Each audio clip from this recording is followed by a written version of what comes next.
새가 날아든다의 홈페이지는 www.birdfly.co.kr birdfly.co.kr 많은 분들의 가입과 참여를 바랍니다. 337 통합요금제 안심 옵션으로 3G 데이터 무제한 사용이 가능하고 SK 간 막내 무제한 통화도 가능합니다. 망외는 80분, 문자는 당연히 무제한이고 여기에 삼성 갤럭시 J5 휴대폰을 드립니다.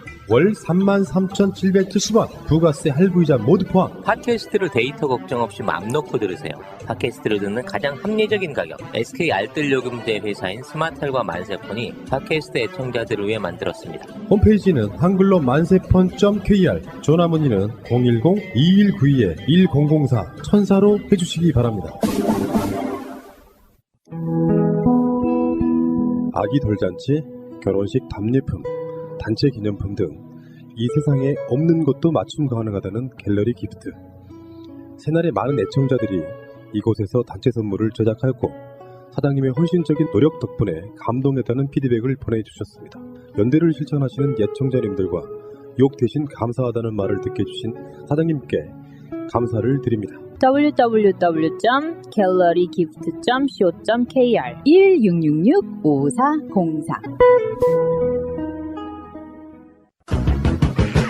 위시플렉스에서 이번에 홍보하고자 하는 프로젝트는 시각장애인에게 배움의 기회를 제공해주세요 라는 프로젝트입니다. 시각장애인이 경제활동을 통하여 자립하기 위해서는 기본적으로 읽고 쓰는 능력이 있어야 합니다. 그러므로 시각장애인에게 눈이 되어줄 수 있는 점자 교육이 선행되어야 합니다. 하지만 현실은 전체 시각장애인 중 20% 정도만이 점자를 해독하고 책을 읽을 수 있습니다. 시각장애인들이 경제적 자립을 이룩하기 위해서는 더 많은 기회가 필요합니다. 여러분들의 후원으로 장애인들에게 더 좋은 배움의 기회를 제공할 수 있습니다. 많은 관심과 참여 부탁드립니다. 위시플렉스에서는 여러분 지갑을 열지 않고도 매주 500원씩 후원해 주실 수 있습니다. 아이쇼핑을 즐기며 갖고 싶은 상품을 10개 고르면 매주 500원을 후원할 수 있고 갖고 싶은 상품을 할인도 받을 수 있습니다. 검색창에서 위시플렉스를 검색하시거나 위시플렉스.net으로 접속해 주시면 됩니다. 트위터가 진짜 언론입니다. 우리나라의 여권, 범여권 이야기를 한번 해볼게요. 새누리당, 청와대, 국민의당까지. 우리가 지난주 방송까지 이야기를 해드렸습니다. 국민의당은 우리 야권으로 이제 인정 안 한다. 범여권의 국회의원들이 지금 광주 전남에 많이 계십니다. 이상한 일이죠. 뭐 별로 이상할 것도 없어요. 가령 예전에 하나갑이나 뭐 이제 이런 사람들 호남이면서 새누리당 가 있었잖아요. 알겠습니다. 박주선 뭐. 그러니까 문제는 이제 지금 새누리당의 그 균열이 서서히 오는 것 같은 느낌이 들어요. 김무성이 현역 의원 50명이면 어마어마하잖아요. 비박계를 모아놓고 따로 밥을 먹었다는 겁니다. 만찬회동. 그러니까 친박계가 버럭하고 일어난 거예요. 그 공천의 중심에 서야 되는 당대표가 비박계들만 모아서 밥을 먹는 것 자체가 불공정하다는 거지. 사실은 맞는 말이거든요. 그런데 김무성 입장에서는 자기 나름대로 이제 지금 박근혜한테는 사바사바 사드 이야기에 또 그런 이야기 나오거든요. 유승민이 다 좋은데 찜찜한 거 하나가 사드 배치에 대해서 찬성을 했던 사람이잖아요. 그때도 김무성은 신중해야 된다고 말했던 사람이에요. 그런데 지금 와서 이제는 사드에 대해서 이제 긍정적으로 받아들여야 된다고 이야기하는 사람이고 보면 이렇게 박근혜를 빨고 있으면서도 한편으로는 분명히 자기 딴 주면이 이제 선거만 끝나고 보자. 박근혜 너 내려오기만 해봐. 이런 느낌이에요. 범행에. 그렇다고 다 친박계한테 내줄 수가 없으니까 나름대로 자기 딴 주머니 차고 있는 그런 느낌을 갖고 있다가 딱 걸린 거죠. 친박계 내에서 어마어마한 공격을 들어가니까 이게 이제 새누리당의 분열로 오는 신호탄이 아닐까. 이런 생각을 한번 해봅니다. 시작할 때가 됐죠. 늦은 감도 있긴 한데 어느 정도 밟아줘야 이제 이 벌레가 꿈틀할까 했더니 야 내장 튀어나오기 직전 되니까 이제 움직이기 시작하네. 분명히 이게 벌레도 밟으면 꿈틀한다 그랬거든. 근데 무려 1년 반을 참더라고 이 벌레가. 그러더니 이제 계절이 끝나가니까 이제 다 2달 남겨놓고 꿈틀하기 시작한 거예요. 근데 야 처음에 쓰리빠인 줄 알았더니 군합발이네. 이거 어떻게 하면 좋지? 근데 어쨌든 김벌레? 어쨌든 박근혜가 먼저 시작했죠. 그렇죠. 네, 뭐 이 싸움 박근혜가 먼저 시작했고 지금 사실은 이 김무성 이야기가 이렇게 됐던 이유는 어쨌든 진박 가리기 운동이 지금 TK에서 지금 이루어지고 있고 진박연대를 이미 결성된 상태에서 약이 오른 겁니다. 약이 올라서 지금 얘네들이 만든 게 어쨌든 박타령까지 만들어서 지금 TK에서 부르고 있다는 박타령이 박타령은 뭐예요? 뭐야? 그 박이 날아든다. 온갖 집박이 날아든다. 그 새가 날아든다잖아. 그거를 이제 이 패러디를 했어요. 이것들이 박중에 이제 인기 방송을 함부로 막 갖다가 쓰는구만. 봐봐 이렇게 되는 거야. 박중에는 망할박, 자충우돌박, 감별박, 요리조리 눈치박 이곳저곳이 잡박들이 진박 6인 탈을 쓰고 얍사가게 날아든다. 뭐 이런 노래로 지금 만들어서 아예 트는 모양이에요. TK 지역에서. 그게 뭐냐면 박근혜가 유승민한테 약 6대4 이상 벌어지고 있다는 겁니다. 그래요? 지역 민심 TK가 심각하답니다. 주말에 이제 거기서 오신 분하고 얘기를 좀 깊게 해봤는데 여론조사도 그렇게 나온다면서 이제 여론조사는 확인을 아싸. 했습니다. 예. 그런데 왜 그렇게 벌어졌느냐면 위험성은 좀 있어요. 그러니까 박근혜에 대한 신뢰가 훼손된 게 아니라 진박들이 내려가서 하던 짓이 개망난이라는 거야. 그러니까 어디 그러니까 지역 정서가 그렇다는 거지. 어디 출처도 없는 놈들이 와가지고 자기가 TK 적자라고 노래 부르고 박타령이나 부르고 있으니까 얄미운 겁니다. 그래서 실제 여론조사 6대4로 나온다고 해요 지금. 알고 보면 그냥 근본도 없는 것. 근본도 없는 것들이. 그러니까 원래 우주에서 이제 혼을 타고 내려오니까 그러니까 그 바닥에서 막 오랫동안 이렇게 고생한 사람들이 아니라 어느 날 갑자기 꽂히는 거잖아요. 그런데 그래서 유승민이 지금 조용히 하고 있다는 거예요. 어차피 유승민한테 완패한다 이런 게 정서인데. 그러니까 이기고 있는 자의 그 편안함 그대로 있는 거지. 예. 그런 정서가 지금 강하고 실제로. 그런데 먼저 이제 치니까 김무성이 이제 받아친 거 아닙니까? 지금 권력자한테 덤비는 거예요. 김무성이. 나도 한번 만나보자. 너네 진박 만들어 봐라. 50명 정도 몰고 지금 쇠 자랑을 한 건데 그래 놓고 바로 하는 말이 하향식 공천 없다. 상향식 공천만 있다. 이렇게 이제 얘기를 한 거 아닙니까? 그게 뭐냐면 만약에 상향식 공천이 바닥에서부터 올라온다면 제가 볼 때는 진박은 거의 떨어진다.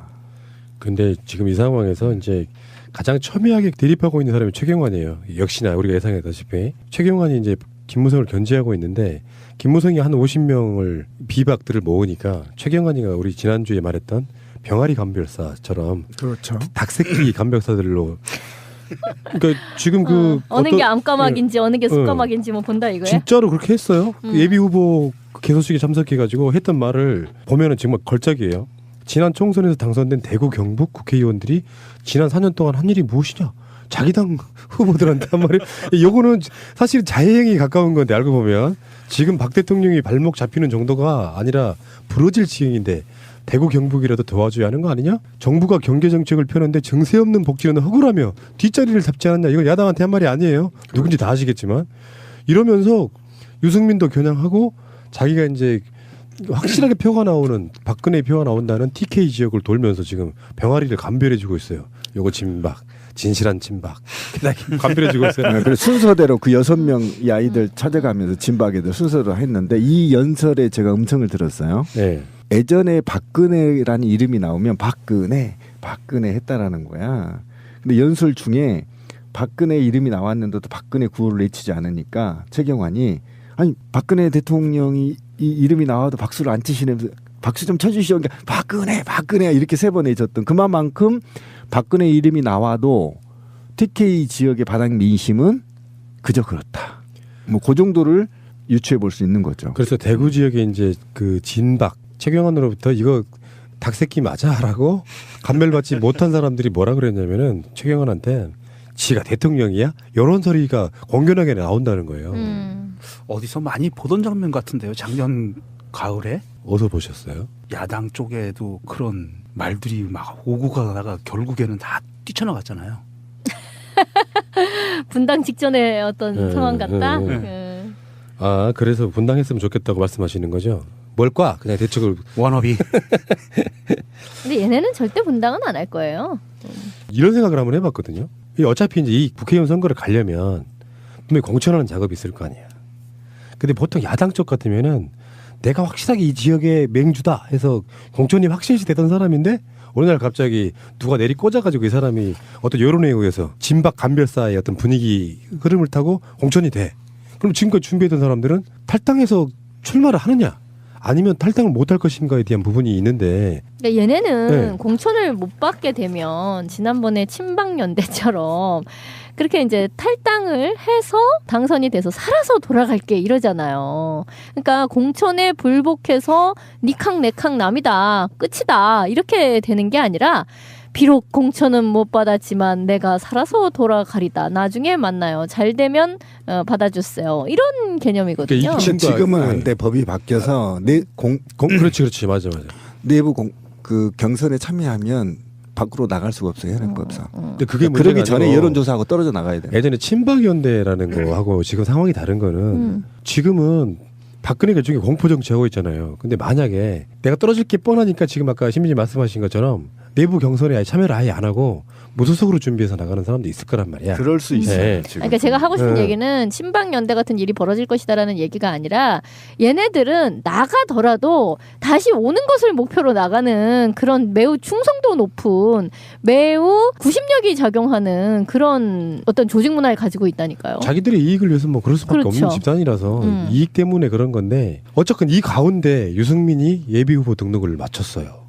조용히 맞췄어요. 네. 이게 매우 중요해요. 그러면서 했던 말이 권력은 국민에서 기서 나온다. 박근혜 염장을 확 찌르고 들어왔어요. 옆에 지금. 그 국회에서 했던 그 얘기를 또 했어요. 그러니까.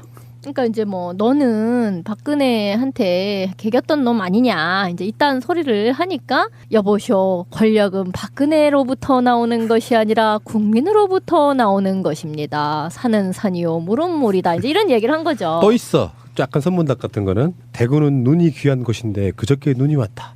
봄이 곧 올 것입니다. 와.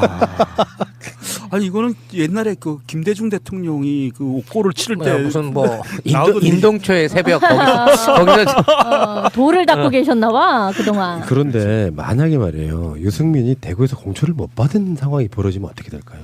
공천을 못 받을 수가 없죠. 경선에서 어떻게 하겠지. 이거는 그러니까 이 사람들이 참 헷갈리는데요. 이게 전략적 공천, 그러니까 하향식 공천, 위에서 내리 꽂는 것. 지역위원장이고 아까 지민님 얘기했던 수십 년 동안 평생을 한번 나가보려고 밑에서 바닥처럼 기었는데 위에서 그냥 독하니 꽂아버리는 방식의 하향식 공천. 이거가 이루어졌을 때는 배제당할 수가 있단 말이에요. 그런데 그다음에 또 더욱이 전략 공천. 라는 두 개가 같은 얘기니까. 근데 이제 상향식 공천이라고 한다면 일정한 룰을 갖고 거기서 경선에 붙어야 된다는 말이야. 다 와, 이 새끼들아. 예를 들면 뭐 대구 수성갑 나갈 사람 다 붙어. 그래서 10명이 10명을 그냥 일정한 룰로 여론조사와 당원조사를 통해서 7대3, 7대3 이런 식으로 해서 그냥 정해버리는 거예요. 아니 그러니까 공개적으로. 그런데 공천이 배제된다라고 한다는 얘기는 유승민이 나가는 그 지역에 전략공천으로 꽂아야 유승민을 뽑아낼 아니, 수 있다는 제 말은 그런 의미가 아니고요. 권력이 개입을 하면은 대의원들이나 당원들 특히 박근혜가 예를 들면 대구 같은 데 내려가서 또 아주 노골적으로 유승민 나쁜 놈이라는 식으로 이렇게 했잖아 이미. 그러니까 분위기를 만들어 버린 또 한 번 더 한다면 그래서 사실상 상향 공천의 어떤 그 모양새는 빌리긴 하지만 여론을 아주 기가 막히게 나쁘게 만들어 가지고 유승민이 선택받지 못하게 만들어버리는 것도 일종의 강압에 의한 공천을 막는 거잖아요. 이 상황에서 유승민 자체가 상향식 공천에서 떨어지면 뭐 할 말은 거의 없겠지만 그게 노골적으로 강압적으로 지금 추경안의 입장도 그런 거 아닙니까? 그러니까 이런 분위기 속에 유승민이 공천을 못 받게 되면 어떻게 될 것이냐는 문제죠. 무소속으로 근데 나오지 않을까요? 아니 이제 그럴 일은 없어요. 그러니까 아까 말씀하셨잖아요. 무소속으로 못 나온다고. 그러니까 그 네. 상향식이 아니라 전략 공천으로 찍어 누를 경우에 유승민이 과연 그냥 네 알았습니다 하고 있을 사람은 아닌 것 같고요. 근데 만일 상향식 공천에서 유승민이랑 낙하산이랑 내부 경선을 했는데 낙하산이 이겨버린다. 이제만 그 동구청장. 이제만 이제. 그러면 이건 누가 생각해도 정상적인 그 경선이었다고 인정 안 할 거예요. 저 대구 시민들이. 그러면 오히려 그래요. 내가 졌으니까 그럼 출마 안 하고 그냥 백의종군 하겠습니다 하고 조용히 누우면 야 이건 진짜 그림이 아주 차기를 위한 환상인데. 근데 이런 것도 있다고 봐요. 그러니까 박근혜가 생각이 짧은 건 그런 지점이거든요. 자기에 약간 반대하는 느낌을 주는 사람도 쿨하게 좀 그 대인배의 풍모로 그 상대방 가치를 어떻게든지 공천 방해까지는 안 해서 공천 내게 하고 그 사람을 이렇게 받아들여줘야 되는데 전혀 그런 성품이 안 되는 사람이다 보니까 나중에 대구 지역 여론도 만약에 유승민이 떨어진다거나 그렇게 돼버리게 되면은 진짜로 옹졸한 사람이구나라는 여론도 반면은 생길 것 같아요. 그렇죠. 그리고 네. 이제 한 번 더 내려간다는 지금 소문이 돌고 있죠. 네. 진박들을 도와주기 위해서. 근데 제가 볼 때는 이번에 대구 민심이 심상치 않고요. 절대 유승민이 상향식 공천에서 떨어질 이유가 전혀 없습니다. 저는 확신합니다.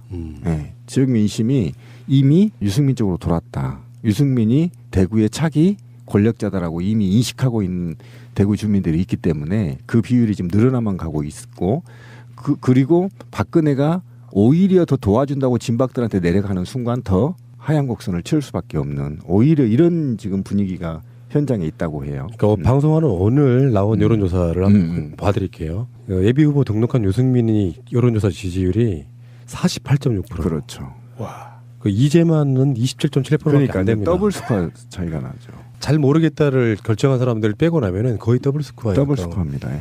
실제로 다른 지역도 그렇다고 해요. 그러니까 진박들이 와서 너무나 갑질을 한 거야. 눈앞 팔고 그러니까 얄미운 거예요 지역에서도.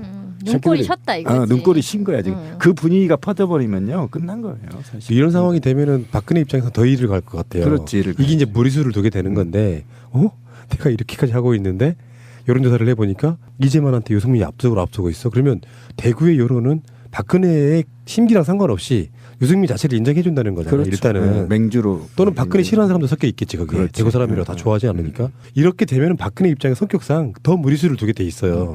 대구를 당연히 내려간다든지 그렇죠. 이래도 안 먹혀 대놓고 말할 수도 있어 이 사람은. 그리고 대구 사람들은 차기 권력자가 필요한 거거든요. 그렇죠. 키워야 된다는 거죠. 그런데 그것이 이제 최경환이가 너무 급했어요 마음이. TK 지역에서 여론몰이 하는 걸 보면 너무 급했다는 겁니다. 그렇지. 너무 급해서 무리수를 계속 두고 있고 반감을 사고 있다라는 거야. 건방지다. 그러니까 오죽했으면 지가 대통령이야 이런 소리가 그렇죠. 나오는 그런 소리가 나온 거야 동네에서. 가관이네요. 그러니까 야권 단일 후보만 하면요, 저는 200석 넘을 거라고 봐요 야권이. 근데 그 역대에 군사정권, 민주정권을 통틀어가지고 이런 경우가 있었나요? 기억이 없어요 나는. 아예 그냥 강압적으로 데려다가 납치를 해서 어떻게 뭐 죽여버릴 수는 있는데 이런 식으로 이렇게 되게 옹졸해 보이는 이런 식의 어떤 것들을 같은 당에서 아니 대놓고 꽂아버린 거 이게 이런 경우가 박근혜 스타일 말고는 있을 수가 없죠. 이거 사실은 야권이 됐으면 이거는 지금 심각한 문제예요. 이럴 수가 없는 거죠. 박정희 시절에도 통일주체국민회의를 그 지역의 그 맹주들로 해서 이렇게 투표 형식을 빌리다시피 해가지고 추대해서 올렸거든요. 그렇죠. 그건 좀 다른 거죠 이거하고는. 네. 네. 그러니까 이런 경우가 기본 심성 자체가 그렇죠. 이런 경우가 없었던 거지 거의. 그러니까 이번에 기사에 보면 이런 얘기가 나와요. SNS에 이런 글이 돈다는 거야. 최경환 이야기예요. 대통령 뒷다리를 잡는 것도 모자라 목 조르는 당사자는 바로 최 의원 본인 아니냐. 경제 살리라고 장관 시켜줬더니 측근만 살린 걸 이런 식으로 이야기가 계속 비꼬는 거죠. 생각해보면 최경환이가 제일 무능한 경제장관 아니었습니까? 솔직히 말하면. 그렇죠. 임기 기간 내내. 아니 자기들도 실토하잖아. 경제가 이렇게 어렵다. 그러네, 진짜. 이런 얘기를 하잖아요. 그러면서도 이제 입만 벌리면은 뭐 선거를 앞두고 뭐 좀 경제가 이렇게 잘 돈을 좀 풀어서라도 어떻게 해보겠다. 뭐 이따위 소리를 하잖아요. 그러니까 사실 경제장관으로서는 아주 최악이다라는 생각이 드는 거고, 아까 이제 그 통일주체국민회의 얘기 잠깐 나온 거는 사실 지금은 헌법상 그 말이 안 되는 일이잖아요. 입법부는 대통령 그리고 행정부를 견제하는 그런 헌법적 기구인 건데 박근혜는 여전히 그렇게 생각하지 않는 것 같아요. 그러니까 그러니까 제왕적 대통령 시절에 입법부는 그냥 거수기 역할을 하는 거고, 예전에 박정희 때는 그랬잖아요. 공화당 총재를 막 박정희가 하고 있고, 그러니까 정당에서도 최고는 박정희. 뭐 이런 식이었어요. 이제 좀 이렇게 딴 사람인 경우도 있었지만 박정희인 경우도 꽤 이렇게 있었단 말이에요. 그러니까 그 당시에는 정확히 삼권 분립이라는 개념조차가 없었고, 당연한 거 아니야? 제일 높은 사람은 박정희니까 뭘로 봐도 다 박정희 막 이랬었단 말이야. 그때 개념으로 여전히 박근혜는 그 이후에 학습이나 어떤 독서를 하지 않았잖아요. 뭐 기도로 영빨은 받았는지 모르겠으나 어쨌든 그 이후에 재교육이 전혀 안 된 사람이기 때문에 여전히 이 사람은 그렇게 생각하고 있는 거라. 아니 국회의원 내 알바비인데 내가 대통령이고 니들은 나 시키는 대로 하고 내가 필요하면 법 통과시켜주고 내가 기분 나쁘면 심기 이렇게 딸랑딸랑 좀 해주고 그래야 되는 것들이 족밥들이 왜 개겨 이거 아니야 사실은. 내 평생 소원이 하나 있습니다. 박근혜와 황진미의 토론을 한번 보는 겁니다. 에이, 급이 다르죠. 내가 박근혜를 사귈게 그냥. 그게 더 가능성이 높겠다. 그게 가능성이 높아요. 지금부터 당신은 평생 잊을 수 없는 숫자를 듣게 됩니다. 특히 술을 먹은 후 반사적으로 이 숫자가 떠오를 것입니다. 1800-6606 1800-6606 1800-6606 1800-6606 1800-6606 1800-6606 대리운전은 C800의 쌍606 아주 그냥 번호가 입에 착착 붙는다. 1800-6606 잊어버릴 수가 없네 번호를.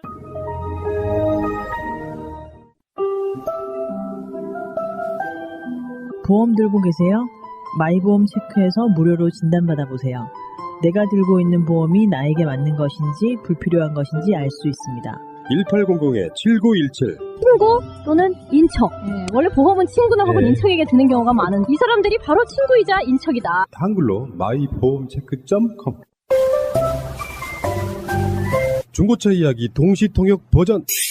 여보, 우리도 차 한 대 사자. 휴가철에 놀러 한번 제대로 못 갔어. Honey, let's buy a car. We can't go on a decent vacation without a car. 우리가 돈이 어딨냐? 그리고 딜러들 믿기도 힘들고 말이야. We don't have that kind of money. And how can we trust any used car dealers? 이번에 새날에서 광고하는 중고차 이야기 한번 가보자. Let's go and check out the guys who advertise on Sena. 중고차 이야기. 중고차 이야기? Used car story. 중고차 이야기. 허위 매물 없는 200% 품질 보증제를 실시하는 곳이래요. 중고차 이야기. 200% quality guaranteed with no false advertisement. 네이버에서 중고차 이야기를 검색하세요. blog.naver.com/syjeong 12 1666에 8546 나는 중고차 이야기에 차 팔러 가야지. 새가 날아든다 팟빵 1, 2 채널 유튜브 새가 날아든다. 구독하기를 꼭 눌러주세요. 구독하기를 하시면 정말 새가 날아갈 수 있는 힘을 주시는 겁니다. 구독하기는 공짜입니다. 가벼운 사안이긴 한데 우리들 방송 아이템을 뭘 할까 하는 레이더에 걸려든 것 중에 하나. 이준석 이야기입니다. 이준석이 지금 뭐 새누리당 비대위원 할 때부터 젊은 벤처인 뭐 이런 느낌이었잖아요. 근데 그 회사 뭐 몇 달 하다가 그냥 접었다대요? 그러니까 의혹 제기는 이런 거야. 이 사람이 벤처의 경력을 만들기 위해서 만든 일종의 페이퍼 컴퍼니가 아니냐. 근데 이제 어쨌든 그 사람은 하버드를 나온 젊은 인재이고 그래서 현재 직업은 뭔데? 벤처 기업을 운영하는 CEO지요. 이제 이랬던 거잖아요. 근데 그 회사를 그 후에 모 언론사에서 팔로업을 해보니까 그거는 거의 개점 휴업이라고 해야 되려나? 그러니까 그 이후 뭐가 없는 거라. 그러니까 망한 건 아닌데 아무것도 안 하고 있는 그런 상태라는 거죠. 이준석이 유학도 국비 유학생으로 갔다 온 거 아니었나요? 그건 잘 모르겠는데. 그렇게 알고 있거든요. 그때 그래서 김빙사몽이 그거 비꼬았었잖아요. 트위터에서. 그리고 클라스 스튜디오라고 하는 회사도 중소기업청의 창업진흥원에서 운영하는 AB 기술 창업자 자격을 취득해가지고 7천만 원의 비용을 지원받아서 설립한 거랍니다. 또 그 지원을 받아서 만든 거였구나. 그게 이제 더군다나 부실 운영에 지금 표절 의혹까지 계속해서 벤처기업가라고 하는 이미지 자체가 가짜였다는 게 계속 나오고 있고 또 이게 이제 과거에 지금 동문 선배인 강용석을 패러디했던 또 강영석과 연인 관계일 것으로 추정되는 도도맘에 대한 관계를 또 미리 이렇게 언급한 적이 있는 이런 걸로 해가지고 정치의 연어라고 스스로를 노원병에 돌아온 연어래 지가. 그래 도도맘과는 무슨 관계예요? 같이 술도 마셨다는 건데 그러니까 도도맘이랑 강영석과 뭐가 있는 거잖아. 강영석이랑 그다음에 이런 레벨. 그러니까 제가 단언하건데요. 이준석은 뺏지 못합니다. 왜 그러냐면 젊은 아이가 갖고 있어야 할 패기와 정의, 공익성이 부족합니다. 이런 아이들은 국민이 바보가 아니에요. 절대 국회의원 달 수가 없어요. 비례 아니면. 왜 그러냐면 이 아이가 최근 돌아다니는 행태가 낚싯밥, 강용석이처럼 낚싯밥을 하고 다니는 겁니다. 그러니까 미끼 역할. 미끼 역할. 어떻게 하면 방송에 한 번 더 나갈까? 인기몰이하고 다니는데 결국은 얘와 손수조가 박근혜의 발목을 잡는 오히려 새누리당의 악이 될 겁니다. 이번 선거에서는. 왜 그러냐면 이번 선거는 이런 방식으로 안 돼요. 국민들이 화가 좀 많이 나 있거든요. 실제로 새누리당 지지층이라 하더라도 어르신들이 각종 혜택이 축소됨으로 인해서 되게 개인적으로 불만이 있어요. 뭐 폐륜적인 어버이연합이나 이런 데야 뭐 이렇게 나와서 하고 있지만 실제 속으로는 매우 냉담한 반응을 지금 일으키고 있다고 하거든요. 찍을 데 없으니까 빨갱이당은 못 찍어도 내가 뭐 이런 지금 각오가 있다는 거 어르신들이. 그런 측면에서 이렇게 낚싯밥이나 던지고 쓰잘데없는 지금 국가 경제는 곧 위험에 처해 있고 일본 관계는 있는데 젊은 아이가 전혀 정의란 걸 찾아볼 수도 없고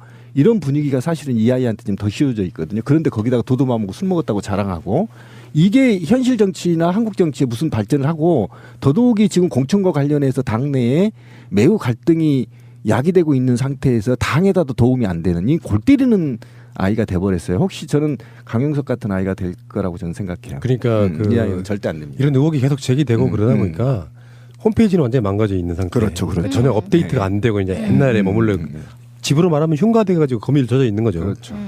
너희들은 그러면 그 회사를 만들어갖고 뭐 했어? 하니까 뭐 어플 하나를 만들었대요. 뭐 여론 조사 어플을 출시를 했는데 보통 다운로드 횟수가 2,000회를 못 넘길 정도로 뭔가 하기는 했는데 이게 이준석 입장에서 지금 네가 어떤 수입으로 돈 벌고 돈 번 게 뭐냐 이게 전부 다 정편 나가서 출연료를 받은 거라는 거야. 뭐 이 사람을 누가 벤처인이라고 얘기할 수 있어? 그러니까 방송인이지. 그러니까 우리들의 입장에서 이준석 자체가 하버드 나온 젊은 벤처인 이런 느낌이었기 때문에 박근혜가 끌어간 거 아니에요. 그렇죠. 알고 봤더니 경력은 거의 일천한 상태에서 그 경력으로 갔지만 사실은 그 경력이 없고 정치권에 들어와서 술이나 얻어먹으러 다니고 왜 옛날에 기억나요? 무슨 사건에 연루돼 갖고 가만 안 둔다고 막 누가 벼르고 막 그랬던 그 사건이 맞아요. 있었지 않습니까? 예. 청와대 무슨 사건 났을 때 이 친구는 지금 벤처라는 그 알량한 말도 안 되는 경력 하나를 갖고 튀어 들어와서 지금 젊은 정치인 이미지 좋은 거 정편 나가서 썰전 같은 데 나가고 어디 나가서 출연료를 벌어들이고 결국엔 뭐야? 아무것도 아닌 거잖아요. 속에 알맹이가 하나도 없다는 거잖아요. 그렇죠. 하버드 하나 때문에 사람들은 학벌주의 때문에 맞습니다. 열광했던 거죠. 한 놈 더 있었죠. 이름 기억 안 나는데 무슨 탤런트 아들놈. 홍 씨. 한 방에 끝났잖아요.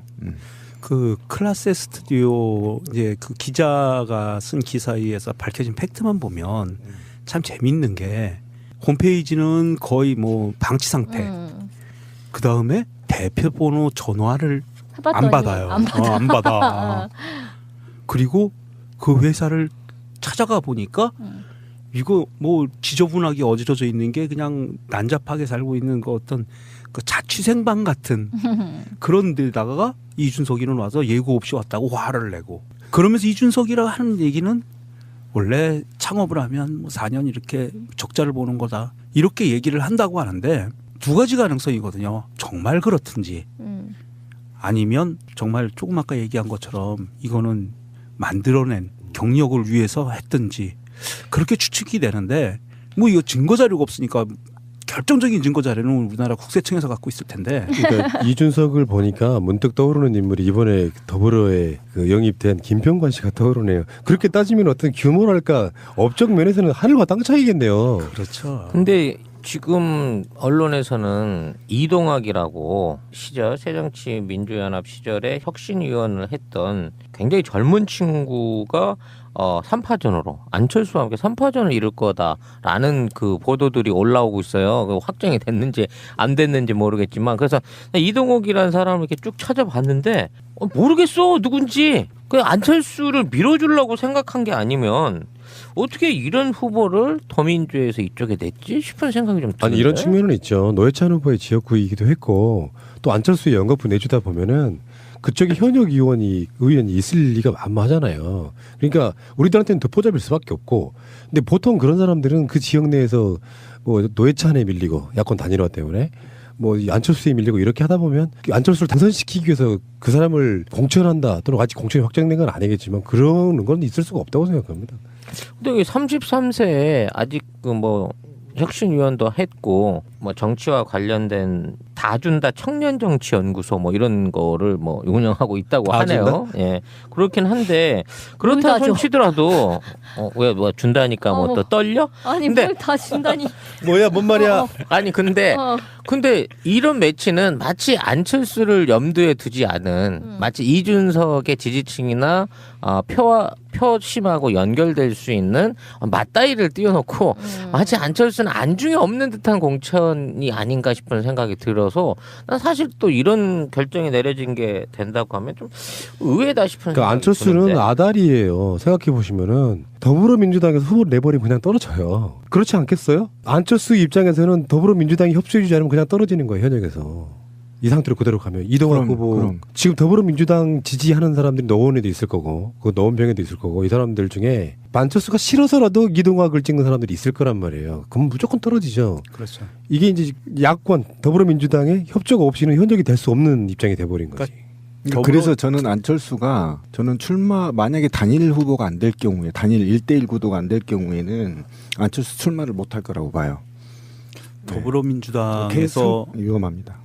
더불어민주당에서 후보를 내는 순간 안철수는 떨어지는 거죠. 그러니까 지금 슬슬 나오고 있는 게 안철수의 비례대표. 그렇죠. 비례대표 우리가 예상했던 대로 김한길까지 1, 2, 3 먹을 수 있어요. 왜 그러냐면 전국구를 호령한다는 이유로 전국구 요새 다녀라. 요새 다녀라 그렇게 되는 거고 우리가 저기 문재인 대표한테 그렇게 요구를 한 것처럼 그들도 그렇게 할 가능성이 높습니다. 왜 그러냐면 만약에 안철수가 원하는 대로 통합 없다.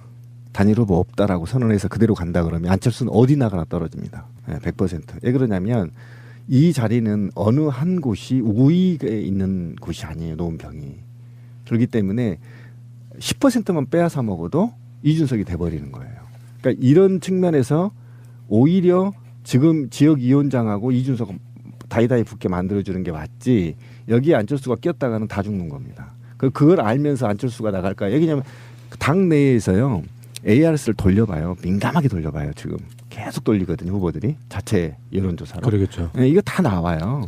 지금 그 여론조사 업체들 돈 긁어 모으는 시기잖아요. 그럼요. 네. 뭐 아마 직원들이나 무슨 알바나 이런 사람들이 평상시 때보다 한 5-6배 정도 중원돼서 일하고 있을 거예요. 미치는 거지. 근데 난 참 이해를 못하겠어. 이준석 같은 사람을 보면 그러니까 우리가 왜 이 사람을 정치인으로 뽑아야 되지? 난 일단은 그게 이해가 안 가요. 손수조도 그렇고 이준석도 그렇고 이제 저쪽에서는 우리야말로 더 젊은 사람들을 생각하지 않냐. 봐라 젊고 참신한 인물을 데리고 왔다. 그게 바로 이준석과 손수조다. 상징적인 의미가 있지 않느냐. 이제 이렇게 얘기를 하는 거잖아요. 근데 글쎄 이 사람이 청년 이를테면 청년 티오라고 칩시다. 그랬을 때 청년을 위해서 뭔가 청년의 어떤 공적인 고민들 이 시대의 청년으로서 느낄 수 있는 그런 공적 고민을 위해서 뭔가 헌신을 한 바가 있는 것도 아니고요. 그러니까 이를테면 그거잖아. 요 나이대들 중에서 일단 하버드라는 타이틀이 있고 그리고 나는 무슨 이념이니 뭐니 이런 거는 개의치 않아. 일 수 있는 사람을 이렇게 데리고 온 거잖아요.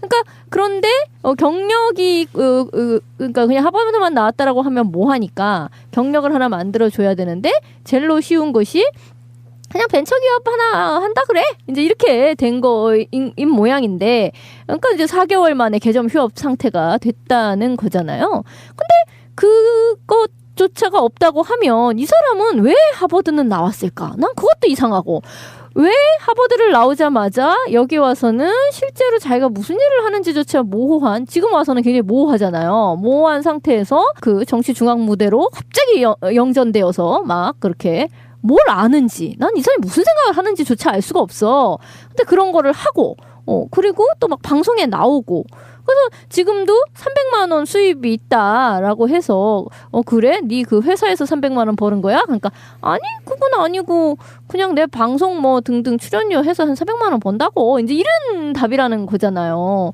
그럼 도대체 이 사람의 실체는 뭐야? 나는 이 친구가 한 달 전에 전쯤 그 인터뷰가 참 의미심장해요. 연어처럼 중랑천을 타고 올라가니 내 고향에 불곰 한 마리가 있는 것 같다. 지역 주민은 그 곰이 상계동 곰인지 호남 지역에 관심이 있는 곰인지 다른 곰과 다툼에 관심이 있는 곰인지 의아해하고 있다. 안철수를 겨냥한 이야기죠. 그래서 실제로 상계동에서 그 곰이 잘 보이지 않는다라고 말했다는 거예요. 지역군에 없이 광주만 간다 이거지. 그러니까 빈자리만 본다는 거야. 그러면서 호남만 내려다보고 있다는 거지. 그래서 자기가 자객의 심정으로 불곰의 심장을 아니 살점을 뜯어먹고 말겠다. 뭐 이런 자극적인 표현까지 표현해가면서 안철수를 철새라고 막 몰아내려고 하고 있는 참이란 말이지. 이런 데다 맞불을 넣겠다고 나타난 사람이 나 이동학이다. 이 사람을 많이 공천이 된다고 하면 이동학 이 사람이 나오면서 출마의 변으로 얘기한 건 딱 한마디로 안철수 너만은 꺾는다. 이게 이런 잔챙이들이 20살, 23살 어린 잔챙이들한테 지금 곰 취급당하고 물 취급당하고 너는 내가 이길 수 있어 이런 취급당하고 있단 말이야 지금 안철수가. 안철수가 어쨌든 뭐 이준석한테 발리든 지금 이동학에게 발리든 만약 그렇게 해서 발리게 되면 망신망신 개망신이 될 가능성이 매우 높네요. 저는 어쨌든 이준석 이하이가 내부 공천에서 떨어질 가능성이 매우 높습니다. 왜냐하면 지역위원장이 완고하게 활동을 하고 있고 그동안에 계속 어쨌든 벼르고 있는 것이 있기 때문에 내부 경선에도 이준석이는 이 정도 가지고는 게임이 안 된다.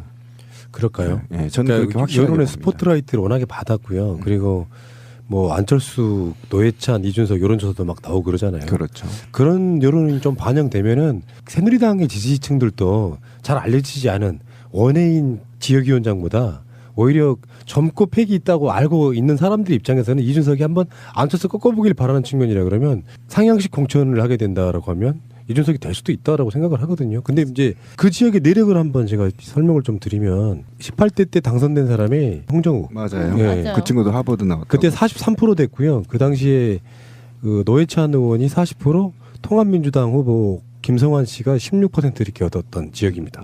근데 야권표가 갈리면서 홍정욱이 된 거예요. 43%. 그러니까 워낙에 야권이 좀 강한 지역이죠. 송 작가님 지역구잖아요, 거기. 그렇습니다. 네. 그런데 19대 때 노회찬 의원이 57% 당선된 곳이에요. 57%. 단일화가 돼서. 그리고 2013년에 노회찬 의원이 의원직을 잃고 2013년 4월 재보궐선거할 때 안철수가 60% 득표하는 지역입니다. 보궐선거에서. 네. 그러니까 단일화만 되면 무조건 이기는 곳이긴 한데 단일화를 안 하면 떨어지는 지역. 대표적인 지역이에요. 지금 홍정욱이가 43%고 당시에 새누리당에서 내세웠던 허준영이가 노회찬이 단일 후보일 때는 33% 얻었고요. 안철수 의원이 60% 얻을 때는 40% 얻었습니다. 그러니까 기본적으로 한 40%쯤의 표가 있는 곳이란 말이에요. 단일화가 안 되면 그냥 떨어진다라고 보시면 되겠죠. 근데 난 참 정말 이해가 안 간단 말이야. 이 사람이 지금도 내세우는 바가 그거예요. 상계동은 내 고향이다. 상계동은 그렇게 부유한 곳이 아니잖아요. 그런데도 어쨌든 굉장히 학구열, 그러니까 교육열, 부모님들의 교육열이 높아가지고 내가 그렇게 잘 산 그 부모 밑에서 자라지 않았지만 부모님들의 그 높은 교육열로 인해서 계속 공부를 그렇게 잘 했고 그래서 하버드까지 갔다 왔다 뭐 이 얘기인 거예요. 그래서 내 고향 상계동으로 이게 왔다 뭐 이런 이야기인데 아니 그래서 그러니까 나는 도대체 이 예전에 홍정욱이 당선될 경우도 그렇고 지금 이 경우도 그렇고 왜 초초초 엘리트 자기들이 주장하는 초초초 엘리트 성적으로 0.01% 컷오프를 끊는 사람이 왜 그 사람이 정치를 해야 되죠? 난 그걸 이해를 못 하겠는 거야. 그러니까 저는 이런 부분에서는 진미님이 남의 당 정말 싫어하는 당에 이준석이 저렇게 꽂히는 것도 못마땅한데 내부적으로는 어떨 거야. 여기 이종훈이라고 하는 노원병의 지역위원장이 있어요. 이 사람들이 엄청 벼르고 있는 게 있는 거니까. 네, 제가 얘기 드렸잖아요. 네. 그러니까 이 지역이 뭐냐면 은행 사거리 학원가가 있고 일부 이제 외부에서 유출된 사람들이 들어와 있어요. 거기 학원을 보내려고. 그래서 이제 집값도 가장 높은 지역이고 어쨌든 이런 지역에서 학벌 지상주의가 일부 이제 극판을 이룬 거잖아요. 그래서 여기에서도 사실은 하버드 한번 가면 그 학원에 온갖 현수막이 나돌르거든요. 그러니까 그런 심리, 학벌주의의 심리인 거고 아까 진민이 얘기했는데 이런 자들이 왜 그런데 사실 대한민국에서는요. 연고대, 서울대가 스카이가 국회의원 80% 이상 차지합니다.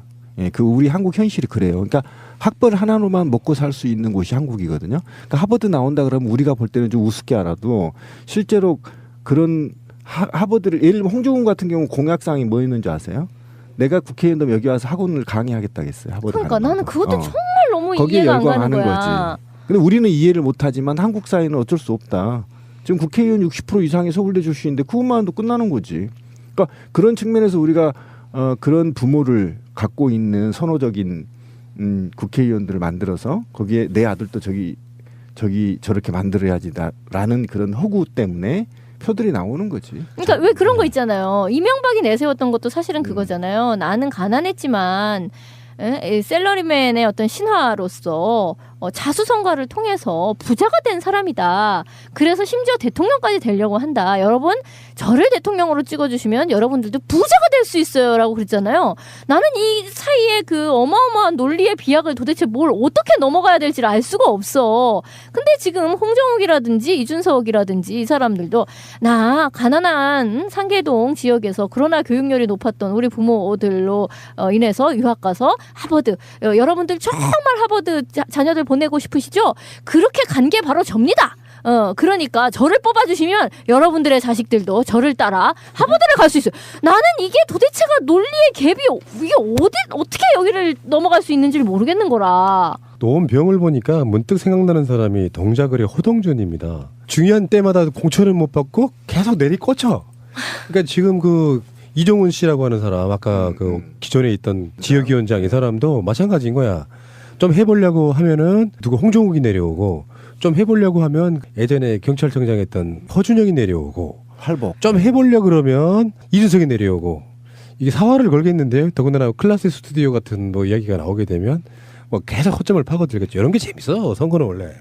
근데 새누리당의 기본적인 마인드는 국회의원을 이를테면 이와 같은 어떤 판타지를 긁어 모을 수 있는 어떤 표상으로서의 국회의원을 얘기하는 것 같아요. 그러니까 실제로 이준석이 어떤 정책을 가지고서 무슨 일을 하느냐 이런 게 중요한 게 아니고 자 보아라 하버드이다. 이자를 따라 너희 자식들도 하버드를 갈 것이다. 이런 식의 얘기인 거잖아요. 그것처럼 계속 지금 저쪽 야당 쪽에서 인재 영입 이제 이렇게 하고 있으니까 새누리당도 한다는 거야. 그래서 누구를 지금 접촉하고 있는데 그랬더니 처음에는 김연아를 찍었대. 그래서 헐 연아는 좀 놔두지. 그랬더니 안 한다고 이 김연아 선수는 안 한다고 먼저 얘기를 했는데 계속 찝적대면서 나 김연아 정말 난 영입하고 싶었는데 아이씨 잘 안 되네 뭐 이하고 있고 뭐 문대성이랑 뭐 투톱이야? 그러니까 뭐 이런 식인 거예요. 또는 뭐 조은현 구단을 뭐 꼬신다고? 뭐 또 이러다가 어몽길 그다음에 또 어몽길 히말라야 영화도 나왔으니까 어몽길 훌륭하지 않습니까? 히말라야 16자를 등반하고 말이야 동료의 시신을 수습하기 위해서 그러면 다음번은 나야 영입 대상이. 왜? 지금 쿵우 팬더 3편 나왔거든. 딱이잖아. 쿵우 팬더의 실사판. 그럼. 그러시구나. 당뇨 관리나 하세요. 그거 기다리기 전에 죽겠어. 아무튼 그러니까 이게 어떤 이미지 정치의 극점을 보여주고 있다는 거죠. 우리가 보통 청년 후보다라고 했을 때는 야당 쪽에서 생각하는 거는 뭐 이런 거죠. 뭐 알바 뭐 노조 같은 것을 한 사람이라든가 청년이면서 어떤 청년의 문제를 가지고 어떤 대표성을 가지고 열심히 일을 한 사람이라든가 이런 걸 생각하는 거잖아. 근데 이 사람들은 생각할 때 생물학적으로 청년이면서 그러면서 뭔가 초초초 엘리트로서의 스토리를 가진 자, 그리고 자수성가 빛과 번쩍한 어딘가에서 최고가 된 사람, 뭐 이런 거를 가지고 와서 그 사람이 국회의원으로서 공적인 영역을 위해서 어떤 일을 할 것인가는 관심 없어. 일은 다 우리가 할 거니까. 근데 거수기이자 얼굴마담 역할을 할 사람들만 연락에 찾아다니고 있는 거예요. 그러니까 무한경쟁 시대에 한국의 학벌을 넘는 하버드를 나왔고, 그 다음에 젊은 엄마들 세대 또는 우리가 문화적, 언어적, 경제적 식민지성을 극복하지 못한 노예군성에 찌들려 있는 한국 일부 국민들이 바라볼 때는 신화적인 인물인 거죠. 아, 하버드 갔었구나. 실제로 은행 사거리에서 그런 소문들이 많이 돌죠. 거의 신적인 존재죠. 그러니까 그런 측면을 고려해봤을 때 과연 이 아까 진미님이 얘기했던 스토리가 있는 성공 사례들을 당을 끌어들임으로 인해서 그 당이 그렇게 보이게끔 이미지를 더 씌워서 젊은 층들을 한 표라도 더 얻으려고 하는 되게 무서운 전략이 숨어 있는 거죠. 그러니까 이미지가 사람들한테 주는 게 어마어마해요. 어마어마하죠. 대표적인 인물 안철수 아닙니까? 그럼요. 네. 근데 이 상황에서 또 다른 인물 하나 이야기할 수밖에 없어요. 지금 강용석은 쫓겨났다며. 그러니까 이 상황이 어떻게 된 거냐면은 용산에 출마하겠다. 무려 황진미 지역구에 지금 저 꼴린 대로 들어가겠다고 지금. 황진미하고 내부 경선 한번 하죠. 그건 정미왕이야, 정미왕. 당이 달라, 당이. 예. 그러니까 새누리 당사에 들어가서 출마 기자회견을 하려고 했는데 새누리 당사에서 막았어요. 못 들어간다. 그래서 다시 강용석이 국회에 와서 출마 기자회견을 했는데 결국에는 지금 서울시당에서 강용석 못 받는다라고 지금 틀었어요. 결론을 내렸는데 룰이 그런답니다. 자기가 속해 있는 지역 광역시당에서 그거를 맡게 되면은 중앙당에 재심 신청을 할 수 있대요. 이의 제기를 하는 거지. 내가 왜 안 되는 거냐 할 수 있는데 전체적인 분위기는 새누리당 공천은 물 건너간 게 아니냐 싶은 게 조원진이 이야기한 게 굉장히 중요해요. 원내 수석 부대표거든요. 이 사람이 원내대표나 이런 사람들을 대표해서 당의 공식 입장을 말한 거라고 저는 보거든요. 강용석은 안 돼 이렇게 돼서 강용석은 분위기만 타다가 젖된 케이스다. 저는 그렇게 봅니다. 근데 공화당에서 제안이 들어왔어요. 신동욱이는 정치를 개그화시키려고 일부러 그러는 거라서. 그러니까 강용석과 도도맘에게 같이 새정치를 하자 같은 뭐 이런. 뭐야 이게 도대체. 아 그런 걸로. 나는 신동욱이 그 친구를 보면 약간 또라이 같아요. 뭐 도도맘을 뭐 공천시켜서 강용석을 대변인을 쓰기로 했다. 떨어뜨리기로 했다. 도도맘도 정치하겠다는 게 아니라 지가 이렇게 표현을 했어. 내가 3번쯤 우리 당으로 들어와라고 말을 하고 있는데 다 거절했다는 거야. 7번 정도 하면 소락할 것이다. 뭐 이런 식으로 지 꼴린 대로 정치하고 있어 지금. 재밌어. 이 새끼가 대통령이 제보라는 것도 웃기지만 얘는 정말 내가 보기에 완벽한 또라이예요. 그러니까 그 아주 제부라는 말을 잘했는데, 그러니까 박근혜가 국가 경영을 개판으로 하는 것과 똑같이 사실은 이거는 대통령의 가족사 문제거든요. 그러니까 가족사면 자기 가족들도 하나 경영을 할 수 없는 그런 정말 얼처구니 없는 사람을 대통령으로 지금 모시고 있는 거야. 사실은 이런 아이들은 조금 조용하게 있게 만드는 게 맞거든요. 그런데도 불구하고 이렇게 완전히 패륜적인 언어들을 막 싸잡아대고 도대체 완전히 새누리당에서 받지 못했다는 인사를 받겠다고 막 영입 의사를 밝히고, 이거는 그러니까 처남이 맞다. 그냥 아주 조용하게 해주려고 하다가 그냥. 어쨌든 간에 강용석 새누리당 입당은 좀 좌절되는 것 같고요. 여론이 워낙에 안 좋고 하는 짓마다 또라이 짓 하고, 그래서 자기 입장에서는 박원순 열심히 깠는데 노력할 만큼 노력해서 지금 자기 새누리당에서 좋아할 거라고 생각하고 막 열심히 한 거예요. 박원순만 저격하면은 지금 새누리당에서 나의 공력을 인정해 줄 거야 이렇게 생각을 했는데, 뒤져보니까 좀 전에 이야기했던 이준석이나 강용석이나 다 하버드 출신이라는 것도 참 재미있긴 한데요. 하버드 출신의 순환사라고 보는 게 맞을까요? 아니 순환이 아니라 이제는 우스워졌다니까. 이 사람들로 인해서 하버드라 그러면 그래? 그냥 싶어요. 근데 강용석이 국회에서 상임위 활동하는 거 보면 최근에 이제 많이 나오고 있잖아요. 근데 이 상임위 활동에서 보면 제가 볼 때는 소시오패스를 넘어요. 조경태하고 싸우는 거 보면 정말 이거는 이렇게 젊고 유능한 친구들이 그 정도밖에 말을 하지 않는다는 것은 제가 볼 때는 헛배웠어요. 그렇게 지성인들은 그렇게 행동하지 않습니다. 그거 송 작가님 그거 알아요? 조경태하고 둘이 말리는 게 제일 재밌었던 거. 조경태, 내가 강영석이야. 젊은 친구가 그러면 안 돼. 해봐요. 젊은 친구가 그러면 안 돼. 너는 안 젊어? 한 명은 68년생, 한 명은 69년생. 야, 너 이리 와봐. 너라고 해. 너 이리 와봐. 너 이리 와봐. 이리 와봐. 그렇게 하는 거야. 그게 국회의원이 해야 그것도 상임위에서. YTN 뉴스인가 거기서 한번 그 짤방으로 돌아다니는 거 유튜브에서 봤는데 둘 나이 차 별로 없어요? 한 살 차이인데. 뭐 쥐들 뭐 동년배들끼리 그러고 싸워. 아니 나이가 아니라 이거는 국민의 대표자로서 상임위에 앉아 있잖아. 어? 이거는 개인이 아니라고. 근데 이 무식한 새끼는 마치 그 어디 술집에서 술 먹다가 선후배 간에 싸우는 방식으로 싸우는 게 이 국회를 개판으로 만든 우리가 거지. 엄청 조경태 싫어하지만 그때 강영석 드립 중에 하나가 너 어느 학교 나왔어였어요. 내가 그렇지. 말했잖아. 조경태가 비주류로 무시당했던 이유 중에 하나가 새누리당에 못 들어간 이유가 이 친구는 지방대 나왔단 말이야. 그렇지. 부산에 있는 대학을 나왔다고. 근데 강영석이 서울대 하버드 나온 친구가 국회에서 서로 설전하다가 너 어느 학교 나왔어 하면은 이거 어쩌라는 거야. 그러니까 조경태가 꼬리를 내리면서 혼자 독백하듯이 저는 지방대를 나왔습니다. 이렇게 되는 거라고. 근데 만약에 또 인정했어. 패배를 순간 인정했어. 신비가 조경태 했으면 어떻게 했을 것 같아요? 짱돌로 대한민국을 찍어버려야지. 의자로 찍어버려야지. 강국에서도 한번 찍었습니다.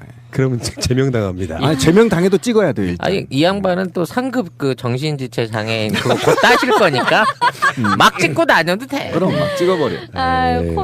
이거는 말이 필요 없어. 찍어야 돼 이거는. 그러니까 여권 이야기 중에 이제 짧게 하나 언급할 만한 거는 심상정 정의당 대표가요 국민의당한테 한 말이 그거네요. 우리가 했던 말하고 똑같습니다. 니들 정체가 뭐냐? 여당인지 야당인지 밝혀라. 오늘 그게 화제가 됐어요. 이제 실시간 검색으로도 떠오르더라고요. 그러니까 지금 야권 전체적인 분위기가 원하건 원하지 않았건 안철수를 지금 범여권으로 몰고 있는 건 맞는 것 같습니다. 저희도 분류를 카테고리를 나눴잖아요. 그 나눴지. 그게 트위터에 화제가 됐어요. 새가 날아든다가 안철수를 오늘부터 여당으로 분류한데 이게 검색해 보시면 나옵니다.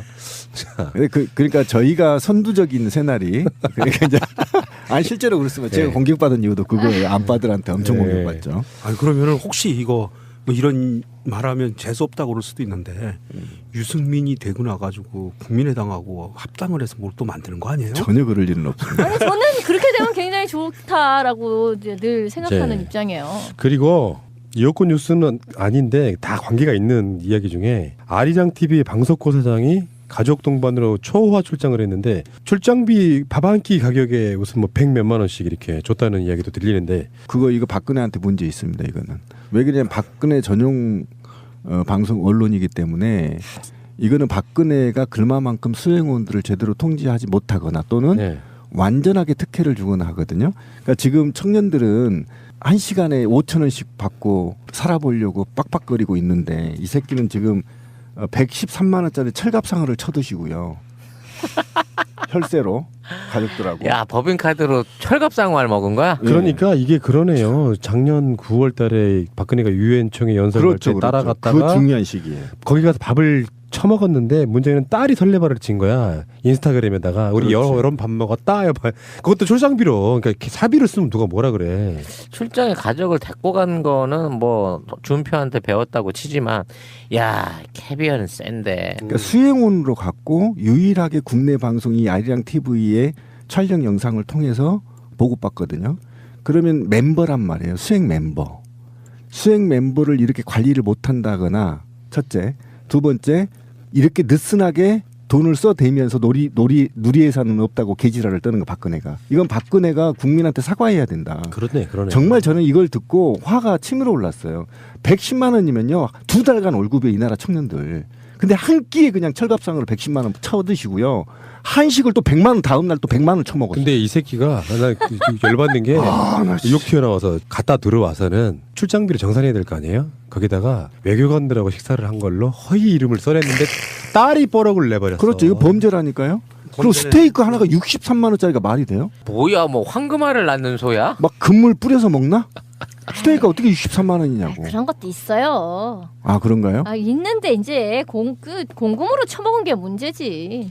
아니 어디 엠모 방송사 전 사장은 뭐 법인카드 갖고 애인 선물도 사주고 만두도 사가고 외식도 그 하고 인간 그러더만. 그래, 잊고 있었네. 김재철이. 나 씨. 그렇게 막 실명을 얘기하고 그래요. 이번에 안 나왔어? 이번에 공천 받는다고 하더니. 제 처리가 안 된대요. 사천. 근데 그래서 저는 이 문제를 그냥 너무나 우리가 충격적인 사회로 넘어가는데 이건 대통령이 직접 사과해야 될 문제입니다. 그냥 넘어가려고 했던 게 아니라 방송 시간상 말고 우리 사회가 이거를 용인하는 거고. 그러니까 물러나야지. 예, 물러나지 않더라도 이 문제 갖고는 사과를 해야 됩니다. 왜 그러냐면 이 사람 전수조사 해야죠. 신빈이 말씀대로. 이건 모든 출장비를. 출장비 다 조사해야 됩니다. 실제로 그럽니다. 이거는 왜 그러냐면 지금 돈 없다고 국민들 앞에 나와서 그렇게 개지랄을 떨면서 밖에 나가서 이따구로 돈을 써요? 난 스테이크 지민님 얘기한 63만 원짜리 스테이크 한번 설명해 줘봐요. 누가. 그러니까 어떻게 스테이크가 63만 원이 될 수 있어요? 어디서 먹느냐에 따라 또 다른 거고. 그쪽 사람들 세계에서 이해가 안 간다. 일개 아리랑 TV 사장이 이런다면 그쪽 그 세계에서 얼마나 많은 헛돈들이 그런데 이게 공무원법에도 위반이에요. 분명히. 분무원은 한 끼에 얼마가 내정돼 있습니다. 정확하게. 출장비도 딱 정해져 출장비 딱 정해져 있습니다. 이건 정말 구속시켜야 됩니다. 바로. 갑자기 또 홍준표가 없애버리는 아이들이 밥값이 생각나네. 결혼기념일이라고 남편이 꽃을 사갔더라고. 아, 행복하겠다 언니. 행복은 개뿔. 차라리 돈으로 주지. 먹을 수도 없고 나중에 버리기도 힘들고 말이야. 그러나 마음을 전할 때 꽃보다 좋은 것은 없습니다. 인생에 있어서 돈이 전부는 아닙니다. 꽃은 기쁨과 슬픔을 함께합니다. 새가 날아든다와 연대하는 전국 꽃배달 자미원 꽃집 010-3608-7576 여보 고마워. 인터넷 쇼핑몰을 하고 싶으세요? 회사 홈페이지를 만들고 싶으세요? 새날과 연대하는 한국도메인지원센터에 연락해보세요. 새가 날아든다를 듣고 연락했다 하시고 상담을 한번 받아보세요. 친절하게 응대를 해주실 겁니다. 아주 저렴한 가격으로 홈페이지를 만드는 방법, 한국도메인지원센터입니다. 02-6049-2616 한글로 한국도메인센터.kr 홈페이지 잘 만드는 회사가 한국도메인지원센터라는 것을 전 세계가 알아버렸습니다. 텔레그램방 1000명이 거의 다 채워졌습니다. 텔레그램을 깔고 전화번호 인증을 한 다음 설정해서 아이디를 만들고 텔레그램 아이디 새날 베스트 SAENALBEST에 새날 단체방에 넣어달라고 신청하세요. 상호간 개인정보 보호를 위해 전화번호는 받지 않습니다. 자, 새가 날아든다 2주년 행사가 드디어 이제 접수를 시작합니다. 10주년밖에 안 됐어요? 나 한 10주년 된 것 같은데? 누가 그렇게 물어봅디다. 새가 날아든다 한 10년 한 것 같다고. 진짜 그래요. 일상생활에 스며들어 있어갖고 새해가 날아든다 2주년이 정확하게는 3월 1일이에요. 우리나라의 임시정부의 법통을 잇기 위해서 3월 1일로 일부러 정한 측면이 없지 않아 있어요. 그날은 평일이기 때문에 3월 5일 토요일 오후 6시부터 10시 반까지 장소는 종로에 있는 파노라마 뷔페입니다. 와, 너무 좋다. 먹을 건 5시간 내내 먹을 수 있는 거죠.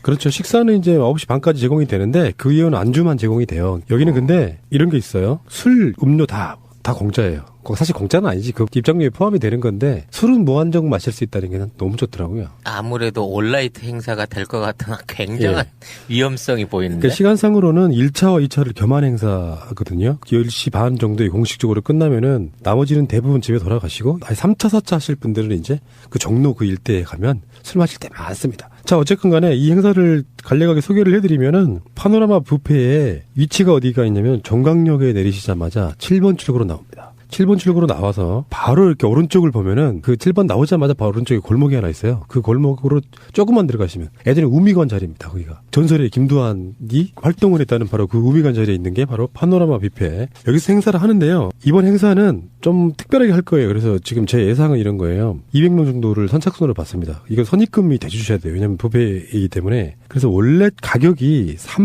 31,500원인가 그래요. 이것저것 막 할인 받고 막 등등 해가지고. 근데 선입금 받는 것은 35,000원을 받습니다. 그러니까 3,500원을 더 받는데요. 이유가 있어요. 한정선님 같은 분들은 그냥 저희들이 초청을 하려고 그래요. 그런 비용도 필요하잖아요. 우리 방송에 출연했던 분들 중에 몇 분은 초대를 좀 하고요.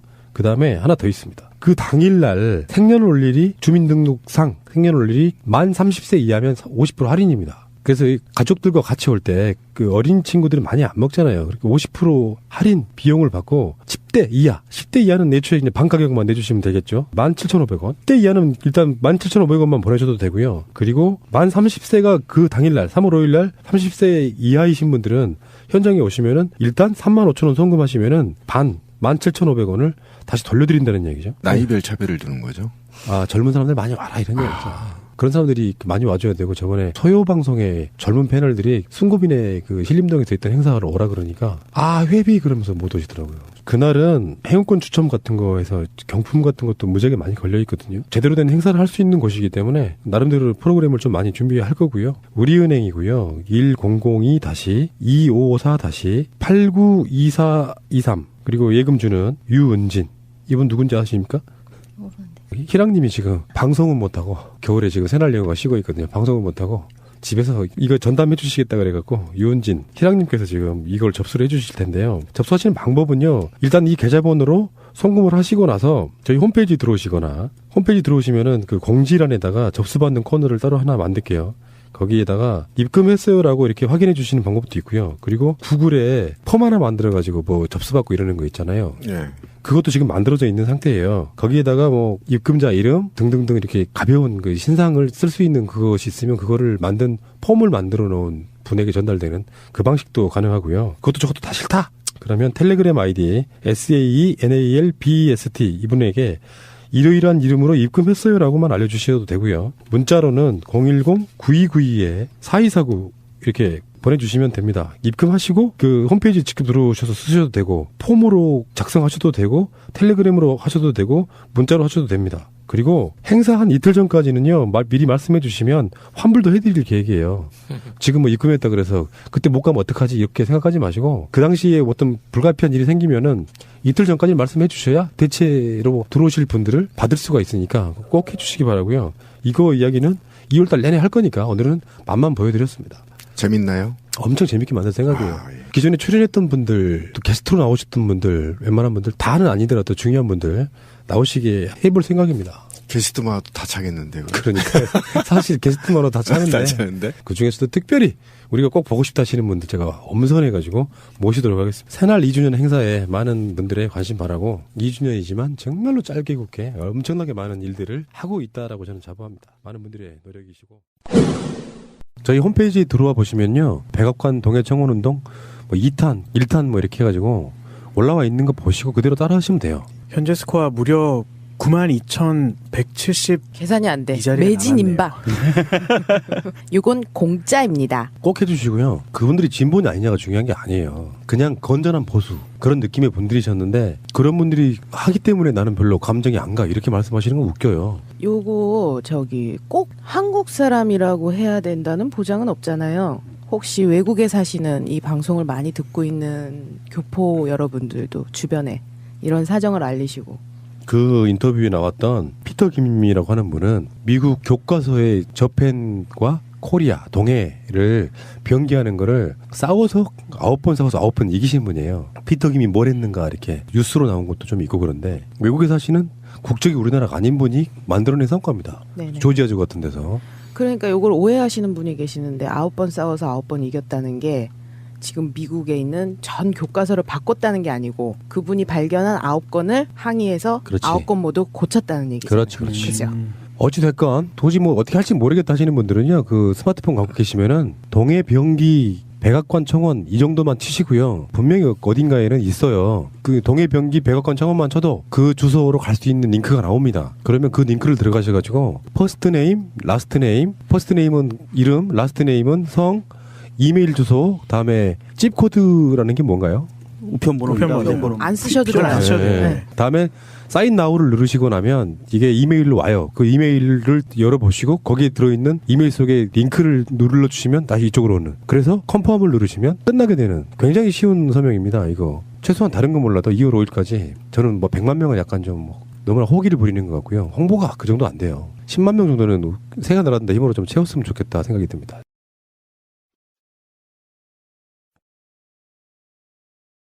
네, 유승민이 예비후보 등록을 마쳤어요. 조용히 마쳤어요. 네. 이게 매우 중요해요. 그러면서 했던 말이 권력은 국민에게서 나온다. 박근혜 염장을 확 찌르고 들어왔어요. 지금. 그 국회에서 했던 그 얘기를 또 했어요. 그러니까 그러니까 이제 뭐 너는 박근혜한테 개겼던 놈 아니냐 이제 이딴 소리를 하니까 여보쇼 권력은 박근혜로부터 나오는 것이 아니라 국민으로부터 나오는 것입니다. 산은 산이요 물은 물이다 이제 이런 얘기를 한 거죠. 또 있어. 약간 선문답 같은 거는 대구는 눈이 귀한 곳인데 그저께 눈이 왔다. 봄이 곧 올 것입니다. 와. 아니 이거는 옛날에 그 김대중 대통령이 그 옥고를 치를 때 무슨 뭐 인동초의 새벽 거기서 돌을 닦고 계셨나봐 그동안. 그런데 만약에 말이에요 유승민이 대구에서 공천을 못 받은 상황이 벌어지면 어떻게 될까요? 공천을 못 받을 수가 없죠. 경선에서 어떻게 하겠지. 이거는 그러니까 이 사람들이 참 헷갈리는데요. 이게 전략적 공천, 그러니까 하향식 공천, 위에서 내리 꽂는 것. 지역위원장이고 아까 지민님이 얘기했던 수십 년 동안 평생을 한번 나가보려고 밑에서 바닥처럼 기었는데 위에서 그냥 독하니 꽂아버리는 방식의 하향식 공천. 이거가 이루어졌을 때는 배제당할 수가 있단 말이에요. 그런데 그다음에 또 더욱이 전략 공천랑은 두 개가 같은 얘기니까. 근데 이제 상향식 공천이라고 한다면 일정한 룰을 갖고 거기서 경선에 붙어야 된다는 말이에요. 다 와 새끼들아. 예를 들면 뭐 대구 수성갑 나갈 사람 다 붙어. 그래서 10명이 10명을 그냥 일정한 룰로 여론조사와 당원조사를 통해서 7대3, 7대3 이런 식으로 해서 그냥 정해버리는 거예요. 아니 그러니까 공개적으로. 그런데 공천이 배제된다라고 한다는 얘기는 유승민이 나가는 그 지역에 전략공천으로 꽂아야 유승민을 뽑아낼 수 있다는 제 말은 그런 의미가 아니고요.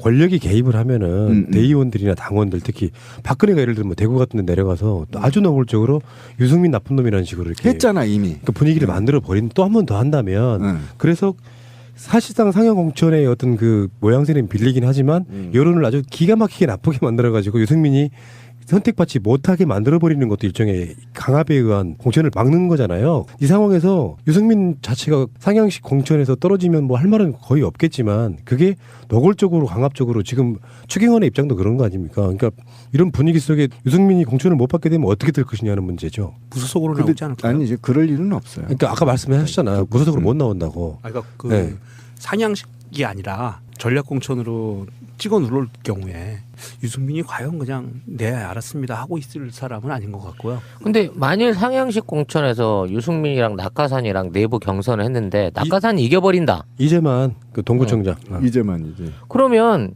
이건 누가 생각해도 정상적인 그 경선이었다고 인정 안 할 거예요. 저 대구 시민들이. 그러면 오히려 그래요. 내가 졌으니까 그럼 출마 안 하고 그냥 백의종군 하겠습니다 하고 조용히 누우면 야 이건 진짜 그림이 아주 차기를 위한 환상인데. 근데 이런 것도 있다고 봐요. 그러니까 박근혜가 생각이 짧은 건 그런 지점이거든요. 자기에 약간 반대하는 느낌을 주는 사람도 쿨하게 좀 그 대인배의 풍모로 그 상대방 가치를 어떻게든지 공천 방해까지는 안 해서 공천 되게 하고 그 사람을 이렇게 받아들여줘야 되는데 전혀 그런 성품이 안 되는 사람이다 보니까 나중에 대구 지역 여론도 만약에 유승민이 떨어진다거나 그렇게 돼버리게 되면은 진짜로 옹졸한 사람이구나라는 여론도 반면은 생길 것 같아요. 그렇죠. 그리고 이제 한 번 더 내려간다는 지금 소문이 돌고 있죠. 네. 진박들을 도와주기 위해서. 근데 제가 볼 때는 이번에 대구 민심이 심상치 않고요. 절대 유승민이 상향식 공천에서 떨어질 이유가 전혀 없습니다. 저는 확신합니다. 네. 지역 민심이 이미 유승민 쪽으로 돌았다. 유승민이 대구의 차기 권력자다라고 이미 인식하고 있는 대구 주민들이 있기 때문에 그 비율이 지금 늘어나만 가고 있고 그리고 박근혜가 오히려 더 도와준다고 진박들한테 내려가는 순간 더 하향 곡선을 치울 수밖에 없는 오히려 이런 지금 분위기가 현장에 있다고 해요. 그러니까 방송하는 오늘 나온 여론조사를 한번 봐드릴게요. 예비 후보 등록한 유승민이 여론조사 지지율이 48.6%. 그렇죠. 와. 그 이재만은 27.7%밖에 안 됩니다. 더블 스코어 차이가 나죠. 잘 모르겠다를 결정한 사람들 빼고 나면은 거의 더블 스코어예요. 더블 스코어입니다. 예. 실제로 다른 지역도 그렇다고 해요. 그러니까 진박들이 와서 너무나 갑질을 한 거야. 눈앞 팔고. 그러니까 얄미운 거예요 지역에서도. 눈꼴이 셨다 이거지. 눈꼴이 신 거야 지금. 그 분위기가 퍼져버리면요 끝난 거예요 사실. 이런 상황이 되면은 박근혜 입장에서 더 일을 갈 것 같아요. 그렇지. 이게 이제 무리수를 두게 되는 건데, 내가 이렇게까지 하고 있는데 여론조사를 해보니까 이재만한테 유승민이 앞서고 있어. 그러면 대구의 여론은 박근혜의 심기랑 상관없이 유승민 자체를 인정해준다는 거잖아요. 그렇죠. 일단은 맹주로 또는 박근혜 싫어하는 사람도 섞여 있겠지 거기. 그렇지. 대구 사람이라 다 좋아하지 않으니까 이렇게 되면 박근혜 입장에 성격상 더 무리수를 두게 돼 있어요. 대구를 내려간다든지 이래도 안 먹혀 대놓고 말할 수도 있어 이 사람은. 그리고 대구 사람들은 차기 권력자가 필요한 거거든요. 그렇죠. 키워야 된다는 거죠. 그런데 그것이 이제 최경환이가 너무 급했어요 마음이. TK 지역에서 이런 무리 하는 걸 보면 너무 급했다는 겁니다. 그렇지. 너무 급해서 무리수를 계속 두고 있고 반감을 사고 있다라는 거야. 건방지다. 그러니까 오죽했으면 지가 대통령이야 이런 소리가 그렇죠. 나오고. 그런 소리가 나온 거야 동네에서. 가관이네요. 그러니까 야권 단일 후보만 하면요, 저는 200석 넘을 거라고 봐요 야권이. 근데 그 역대에 군사정권, 민주정권을 통틀어가지고 이런 경우가 있었나요? 기억이 없어요 나는. 아예 그냥 강압적으로 데려다가 납치를 해서 어떻게 뭐 죽여버릴 수는 있는데 이런 식으로 이렇게 되게 옹졸해 보이는 이런 식의 어떤 것들을 같은 당에서. 아니 대놓고 꽂아버린 거 이게 이런 경우가 박근혜 스타일 말고는 있을 수가 없죠. 이거 사실은 야권이 됐으면 이거는 지금 심각한 문제예요. 이럴 수가 없는 거죠. 박정희 시절에도 통일주 최국민회의를 그 지역의 그 맹주들로 해서 이렇게 투표 형식을 빌리다시피 해가지고 추대해서 올렸거든요. 그렇죠. 그건 좀 다른 거죠 이거하고는. 네. 네. 그러니까 이런 경우가 기본 심성 자체가 그렇죠. 이런 경우가 없었던 거지 거의. 그러니까 이번에 기사에 보면 이런 얘기가 나와요. SNS에 이런 글이 돈다는 거야. 최경환 이야기예요. 대통령 뒷다리를 잡는 것도 모자라 목조르는 당사자는 바로 최 의원 본인 아니야. 경제 살리라고 장관 시켜줬더니 측근만 살린 걸 이런 식으로 이야기가 계속 비꼬는 거죠. 생각해보면 최경환이가 제일 무능한 경제장관 아니었습니까? 솔직히 말하면. 그렇죠. 임기 기간 내내. 아니 자기들도 실토하잖아. 경제가 이렇게 어렵다. 그러네, 진짜. 이런 얘기를 하잖아요.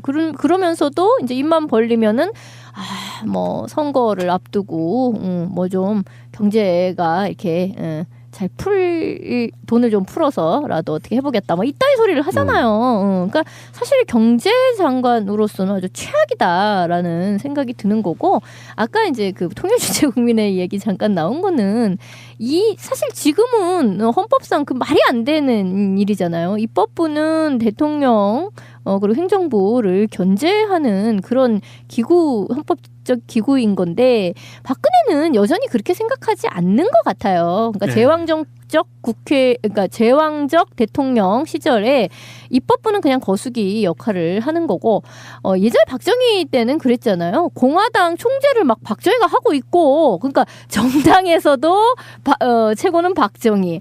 뭐 이런 식이었어요. 이제 좀 이렇게 딴 사람인 경우도 있었지만 박정희인 경우도 꽤 이렇게 있었단 말이에요. 그러니까 그 당시에는 정확히 삼권 분립이라는 개념조차가 없었고, 당연한 거 아니야? 제일 높은 사람은 박정희니까 뭘로 봐도 다 박정희 막 이랬었단 말이야. 그때 개념으로 여전히 박근혜는 그 이후에 학습이나 어떤 독서를 하지 않았잖아요. 뭐 기도로 영빨은 받았는지 모르겠으나 어쨌든 그 이후에 재교육이 전혀 안 된 사람이기 때문에 여전히 이 사람은 그렇게 생각하고 있는 거라. 아니 국회의원 내 알바비인데 내가 대통령이고 니들은 나 시키는 대로 하고 내가 필요하면 법 통과시켜주고 내가 기분 나쁘면 심기 이렇게 딸랑딸랑 좀 해주고 그래야 되는 것들이 족밥들이 왜 개겨 이거 아니야 사실은. 내 평생 소원이 하나 있습니다. 박근혜와 황진미의 토론을 한번 보는 겁니다.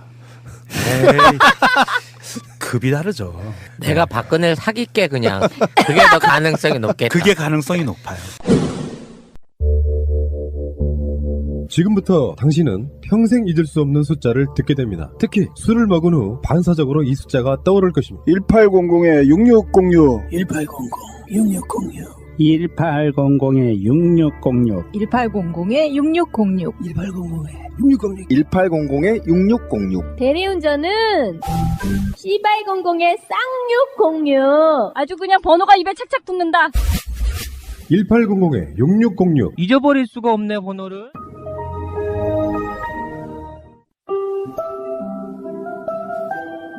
보험 들고 계세요?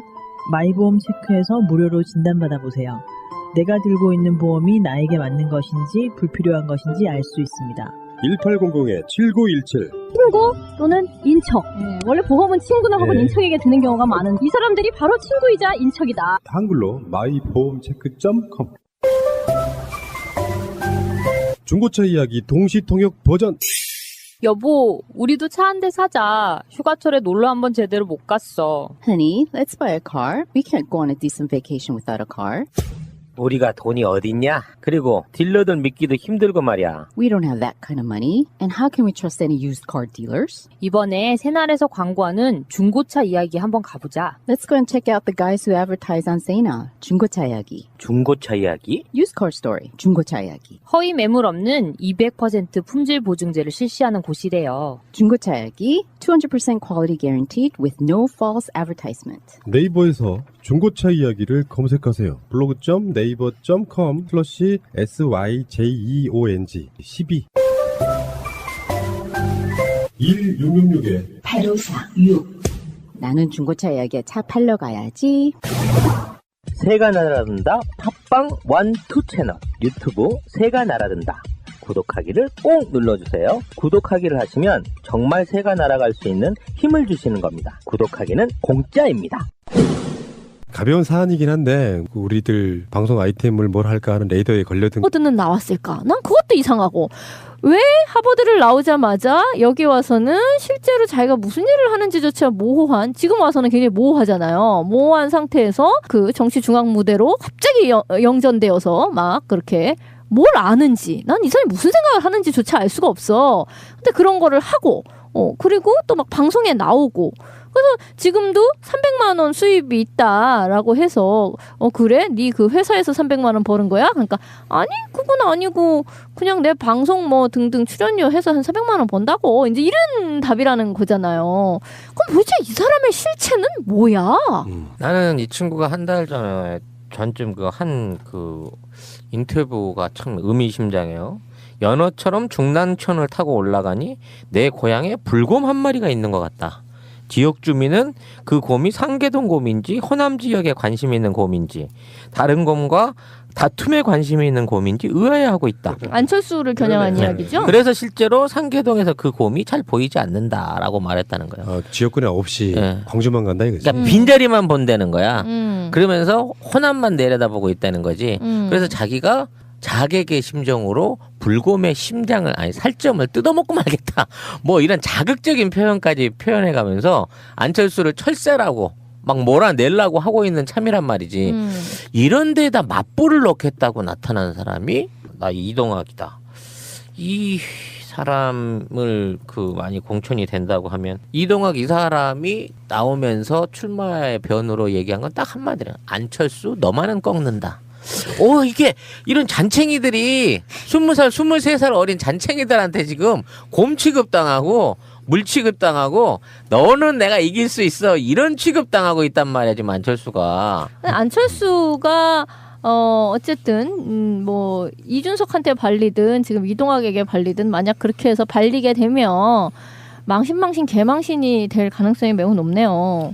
저는 어쨌든 이준석 이하이가 내부 공천에서 떨어질 가능성이 매우 높습니다. 왜냐하면 지역위원장이 완고하게 활동을 하고 있고 그동안에 계속 어쨌든 벼르고 있는 것이 있기 때문에 내부 경선에도 이준석이는 이 정도 가지고는 게임이 안 된다.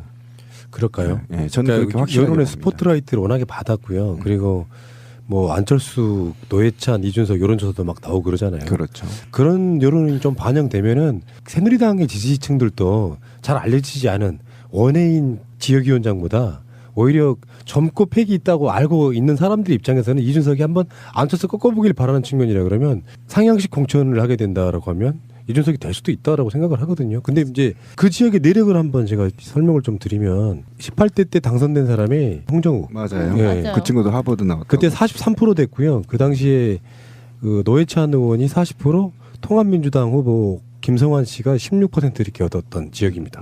근데 야권표가 갈리면서 홍정욱이 된 거예요. 43%. 그러니까 워낙에 야권이 좀 강한 지역이죠. 송 작가님 지역구잖아요, 거기. 그렇습니다. 네. 그런데 19대 때 노회찬 의원이 57% 당선된 곳이에요. 57%. 단일화가 돼서. 그리고 2013년에 노회찬 의원이 의원직을 잃고 2013년 4월 재보궐선거할 때 안철수가 60% 득표하는 지역입니다. 보궐선거에서. 네. 그러니까 단일화만 되면 무조건 이기는 곳이긴 한데 단일화를 안 하면 떨어지는 지역. 대표적인 지역이에요. 지금 홍정욱이가 43%고 당시에 새누리당에서 내세웠던 허준영이가 노회찬이 단일 후보일 때는 33% 얻었고요. 안철수 의원이 60% 얻을 때는 40% 얻었습니다. 그러니까 기본적으로 한 40%쯤의 표가 있는 곳이란 말이에요. 단일화가 안 되면 그냥 떨어진다라고 보시면 되겠죠. 근데 난 참 정말 이해가 안 간단 말이야. 이 사람이 지금도 내세우는 바가 그거예요. 상계동은 내 고향이다. 상계동은 그렇게 부유한 곳이 아니잖아요. 그런데도 어쨌든 굉장히 학구열, 그러니까 교육열, 부모님들의 교육열이 높아가지고 내가 그렇게 잘 산 그 부모 밑에서 자라지 않았지만 부모님들의 그 높은 교육열로 인해서 계속 공부를 그렇게 잘 했고 그래서 하버드까지 갔다 왔다 뭐 이 얘기인 거예요. 그래서 내 고향 상계동으로 이게 왔다 뭐 이런 이야기인데 아니 그래서 그러니까 나는 도대체 예전에 홍정욱이 당선될 경우도 그렇고 지금 이 경우도 그렇고 왜 초초초 엘리트 자기들이 주장하는 초초초 엘리트 성적으로 0.01% 컷오프를 끊는 사람이 왜 그 사람이 정치를 해야 되죠? 난 그걸 이해를 못 하겠는 거야. 그러니까 저는 이런 부분에서는 진미님이 남의 당 정말 싫어하는 당에 이준석이 저렇게 꽂히는 것도 못마땅한데 내부적으로는 어떨 거야. 여기 저 이종훈이라고 하는 노원병의 지역위원장이 있어요. 이 사람들이 엄청 벼르고 있는 게 있는 거니까. 네, 제가 얘기 드렸잖아요. 네. 그러니까 이 지역이 뭐냐면 은행 사거리 학원가가 있고 일부 이제 외부에서 유출된 사람들이 들어와 있어요. 거기 학원을 보내려고. 그래서 이제 집값도 가장 높은 지역이고 어쨌든 이런 지역에서 학벌 지상주의가 일부 이제 극판을 이룬 거잖아요. 그래서 여기에서도 사실은 하버드 한번 가면 그 학원에 온갖 현수막이 나돌르거든요. 그러니까 그런 심리, 학벌주의의 심리인 거고 아까 진미님 얘기했는데 이런 자들이 왜 그런데 사실 대한민국에서는요. 연고대, 서울대가 스카이가 국회의원 80% 이상 차지합니다. 예, 그 우리 한국 현실이 그래요. 그러니까 학벌 하나로만 먹고 살 수 있는 곳이 한국이거든요. 그러니까 하버드 나온다 그러면 우리가 볼 때는 좀 우습게 알아도 실제로 그런 하버드를 예를 들면 홍정훈 같은 경우 공약사항이 뭐 있는지 아세요? 내가 국회의원 되면 여기 와서 학원을 강의하겠다겠어요. 하버드 그러니까 나는 그것도 정말 너무 거기에 이해가 안 가는 열광하는 거야. 거지. 근데 우리는 이해를 못하지만 한국 사회는 어쩔 수 없다. 지금 국회의원 60% 이상이 서울대 출신인데 그것만도 끝나는 거지. 그러니까 그런 측면에서 우리가 그런 부모를 갖고 있는 선호적인 국회의원들을 만들어서 거기에 내 아들도 저렇게 만들어야지라는 그런 허구 때문에 표들이 나오는 거지. 그러니까 왜 그런 거 있잖아요. 이명박이 내세웠던 것도 사실은 그거잖아요. 나는 가난했지만 셀러리맨의 어떤 신화로서 자수성가를 통해서 부자가 된 사람이다. 그래서 심지어 대통령까지 되려고 한다. 여러분 저를 대통령으로 찍어주시면 여러분들도 부자가 될 수 있어요 라고 그랬잖아요. 나는 이 사이에 그 어마어마한 논리의 비약을 도대체 뭘 어떻게 넘어가야 될지를 알 수가 없어. 근데 지금 홍정욱이라든지 이준석이라든지 이 사람들도 나 가난한 상계동 지역에서 그러나 교육열이 높았던 우리 부모들로 인해서 유학 가서 하버드 여러분들 정말 하버드 자녀들 보내고 싶으시죠? 그렇게 간 게 바로 접니다. 그러니까 저를 뽑아주시면 여러분들의 자식들도 저를 따라 하버드를 갈 수 있어요. 나는 이게 도대체가 논리의 갭이 이게 어떻게 여기를 넘어갈 수 있는지를 모르겠는 거라. 노원병을 보니까 문득 생각나는 사람이 동작을의 허동준입니다. 중요한 때마다 공천을 못 받고 계속 내리꽂혀. 그러니까 지금 그 이종훈 씨라고 하는 사람 아까 그 기존에 있던 지역위원장 이 사람도 마찬가지인 거야.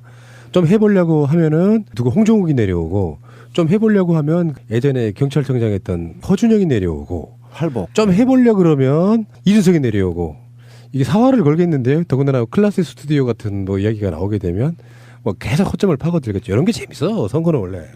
근데 새누리당의 기본적인 마인드는 국회의원을 이를테면 이와 같은 어떤 판타지를 긁어 모을 수 있는 어떤 표상으로서의 국회의원을 얘기하는 것 같아요. 그러니까 실제로 이준석이 어떤 정책을 가지고서 무슨 일을 하느냐 이런 게 중요한 게 아니고 자 보아라 하버드이다. 이자를 따라 너희 자식들도 하버드를 갈 것이다. 이런 식의 얘기인 거잖아요. 그것처럼 계속 지금 저쪽 야당 쪽에서 인재 영입 막 이제 이렇게 하고 있으니까 새누리당도 한다는 거야. 그래서 누구를 지금 접촉하고 있는데 그때 처음에는 김연아를 찍었대. 그래서 헐 연아는 좀 놔두지. 그랬더니 안 한다고 이 김연아 선수는 안 한다고 먼저 얘기를 했는데 계속 찝쩍대면서 나 김연아 정말 난 영입하고 싶었는데 잘 안 되네 뭐 이하고 있고 뭐 문대성이랑 뭐 투톱이야? 그러니까 뭐 이런 식인 거예요. 또는 뭐 조은현 구단을 뭐 꼬신다고? 뭐 또 이러다가 어몽길. 그다음에 또 어몽길. 히말라야 영화도 나왔으니까 어몽길. 훌륭하지 않습니까? 히말라야 16자를 등반하고 말이야 동료의 시신을 수습하기 위해서 그러면 다음번은 나야 영입 대상이. 왜? 지금 쿵우 팬더 3편 나왔거든. 딱이잖아. 쿵우 팬더의 실사판. 그럼. 그러시구나. 당뇨 관리나 하세요. 그거 기다리기 전에 죽겠어. 아무튼 그러니까 이게 어떤 이미지 정치의 극점을 보여주고 있다는 거죠. 우리가 보통 청년 후보다라고 했을 때는 야당 쪽에서 생각하는 거는 뭐 이런 거죠. 뭐 알바 뭐 노조 같은 것을 한 사람이라든가 청년이면서 어떤 청년의 문제를 가지고 어떤 대표성을 가지고 열심히 일을 한 사람이라든가 이런 걸 생각하는 거잖아. 근데 이 사람들은 생각할 때 생물학적으로 청년이면서 그러면서 뭔가 초초초 엘리트로서의 스토리를 가진 자 그리고 자수성가 빛과 번쩍한 어떤 어딘가에서 최고가 된 사람 뭐 이런 거를 가지고 와서 그 사람이 국회의원으로서 공적인 영역을 위해서 어떤 일을 할 것인가는 관심 없어. 일은 다 우리가 할 거니까. 근데 거수기이자 얼굴마담 역할을 할 사람들만 연락에 찾아다니고 있는 거예요. 그러니까 무한경쟁 시대에 한국의 학벌을 넘는 하버드를 나왔고 그다음에 젊은 엄마들 세대 또는 우리가 문화적, 언어적, 경제적 식민지성을 극복하지 못한 노예군성에 찌들려 있는 한국 일부 국민들이 바라볼 때는 신화적인 인물인 거죠. 하버드 갔었구나. 실제로 은행 사거리에서 그런 소문들이 많이 돌죠. 거의 신적인 존재죠. 그러니까 그런 측면을 고려해봤을 때 과연 이 아까 진미님이 얘기했던 스토리가 있는 성공 사례들을 당을 끌어들임으로 인해서 그 당이 그렇게 보이게끔 이미지를 더 씌워서 젊은 층들을 한 표라도 더 얻으려고 하는 되게 무서운 전략이 숨어 있는 거죠. 그러니까 이미지가 사람들한테 주는 게 어마어마해요. 어마어마하죠. 대표적인 인물 안철수 아닙니까? 그럼요. 네. 근데 이 상황에서 또 다른 인물 하나 이야기할 수밖에 없어요. 지금 강용석은 쫓겨났다며. 그러니까 이 상황이 어떻게 된 거냐면은 용산에 출마하겠다. 무려 황진미 지역구에 지금 저 꼴린 대로 들어가겠다고 지금. 황진미하고 내부 경선 한번 하죠. 그건 정미왕이야, 정미왕. 당이 달라, 당이. 그러니까 새누리 당사에 들어가서 출마 기자회견을 하려고 했는데 새누리 당사에서 막았어요. 못 들어간다. 그래서 다시 강용석이 국회로 와서 출마 기자회견을 했는데 결국에는 지금 서울시당에서 강용석 못 받는다라고 지금 틀었어요. 결론을 내렸는데 룰이 그런답니다. 자기가 속해 있는 지역 광역시당에서 그거를 막게 되면은 중앙당에 재심 신청을 할 수 있대요. 이의 제기를 하는 거지. 내가 왜 안 되는 거냐 할 수 있는데 전체적인 분위기는 새누리당 공천은 물 건너간 게 아니냐 싶은 게 조원진이 이야기한 게 굉장히 중요해요. 원내 수석 부대표거든요. 이 사람이 원내대표나 이런 사람들을 대표해서 당의 공식 입장을 말한 거라고 저는 보거든요. 강용석은 안 돼 이렇게 돼서 강용석은 분위기만 타다가 젖된 케이스다. 저는 그렇게 봅니다. 근데 공화당에서 제안이 들어왔어요. 신동욱이는 정치를 개그화 시키려고 일부러 그러는 거라서. 그러니까 강용석과 도도맘에게 같이 새 정치를 하자 같은 뭐 이런. 뭐야 이게 도대체. 그런 걸로. 나는 신동욱이 그 친구를 보면 약간 또라이 같아요. 뭐 도도맘을 뭐 공천시켜서 강용석을 대변인을 쓰기로 했다. 떨어뜨리기로 했다. 도도맘도 정치하겠다는 게 아니라 지가 이렇게 표현을 했어. 내가 3번쯤 우리 당으로 들어와라고 말을 하고 있는데 다 거절했다는 거야. 7번 정도 하면 소락할 것이다. 뭐 이런 식으로 지 꼴린 대로 정치하고 있어 지금. 재밌어. 이 새끼가 대통령이 제보라는 것도 웃기지만 얘는 정말 내가 보기에 완벽한 또라이예요. 그러니까 그 아주 제보라는 말을 잘했는데 그러니까 박근혜가 국가 경영을 개판으로 하는 것과 똑같이 사실은 이거는 대통령의 가족사 문제거든요. 그러니까 가족사면 자기 가족들도 하나 경영을 할 수 없는 그런 정말 얼처구니 없는 사람을 대통령으로 지금 모시고 있는 거야. 사실은 이런 아이들은 조금 조용하게 있게 만드는 게 맞거든요. 그런데도 불구하고 이렇게 완전히 패륜적인 언어들을 막 싸잡아대고 도대체 완전히 새누리당에서 받지 못했다는 인사를 받겠다고 막 영입 의사를 밝히고 이거는 그러니까 대통령 처남이 그냥 아주 조용하게 해주려고 하다가 그냥 어쨌든 간에 강용석 새누리당 입당은 좀 좌절되는 것 같고요. 여론이 워낙에 안 좋고 하는 짓마다 또라이 짓 하고 그래서 자기 입장에서는 박원순 열심히 깠는데 노력할 만큼 노력해서 지금 자기 새누리당에서 좋아할 거라고 생각하고 막 열심히 한 거예요. 박원순만 저격하면은 지금 새누리당에서 나의 공력을 인정해 줄 거야 이렇게 생각을 했는데 뒤져보니까 좀 전에 이야기했던 이준석이나 강용석이나 다 하버드 출신이라는 것도 참 재미있긴 한데요. 하버드 출신의 순환사라고 보는 게 맞을까요? 아니 순환이 아니라 이제는 우스워졌다니까. 이 사람들로 인해서 하버드라 그러면 그래? 그냥 싶어요. 근데 강용석이 국회에서 상임위 활동하는 거 보면 최근에 이제 많이 나오고 있잖아요. 근데 이 상임위 활동에서 보면 제가 볼 때는 소시오패스를 넘어요. 조경태하고 싸우는 거 보면 정말 이거는 이렇게 젊고 유능한 친구들이 그 정도밖에 말을 하지 않는다는 것은 제가 볼 때는 헛배웠어요. 그렇게 지성인들은 그렇게 행동하지 않습니다. 송 작가님 그거 알아요? 조경태하고 둘이 말 중에 제일 재밌었던 거. 조경태, 내가 강용석이야. 젊은 친구가 그러면 안 돼. 해봐요. 젊은 친구가 그러면 안 돼. 너는 안 젊어? 한 명은 68년생, 한 명은 69년생. 야, 너 이리 와봐. 너라고 해. 너 이리 와봐. 너 이리 와봐. 이리 와봐. 그렇게 하는 거야. 그게 국회의원이 해야 그것도 상임위에서. YTN 뉴스인가 거기서 한번 그 짤방으로 돌아다니는 거 유튜브에서 봤는데 둘 나이 차 별로 없어요. 한 살 차인데. 뭐 쥐들 뭐 동년배들끼리 그러고 싸워. 아니 나이가 아니라 이거는 국민의 대표자로서 상임위에 앉아 있잖아. 어? 이거는 개인이 아니라고. 근데 이 무식한 새끼는 마치 그 어디 술집에서 술 먹다가 선후배 간에 싸우는 방식으로 싸우는 게 국회를 개판으로 만든 우리가 엄청 조경태 싫어하지만 그때 강용석 드립 중에 하나가 너 어느 학교 나왔어였어요. 내가 말했잖아. 조경태가 비주류로 무시당했던 이유 중에 하나가 새누리당에 못 들어간 이유가 이 친구는 지방대 나왔단 말이에요. 부산에 있는 대학을 나왔다고.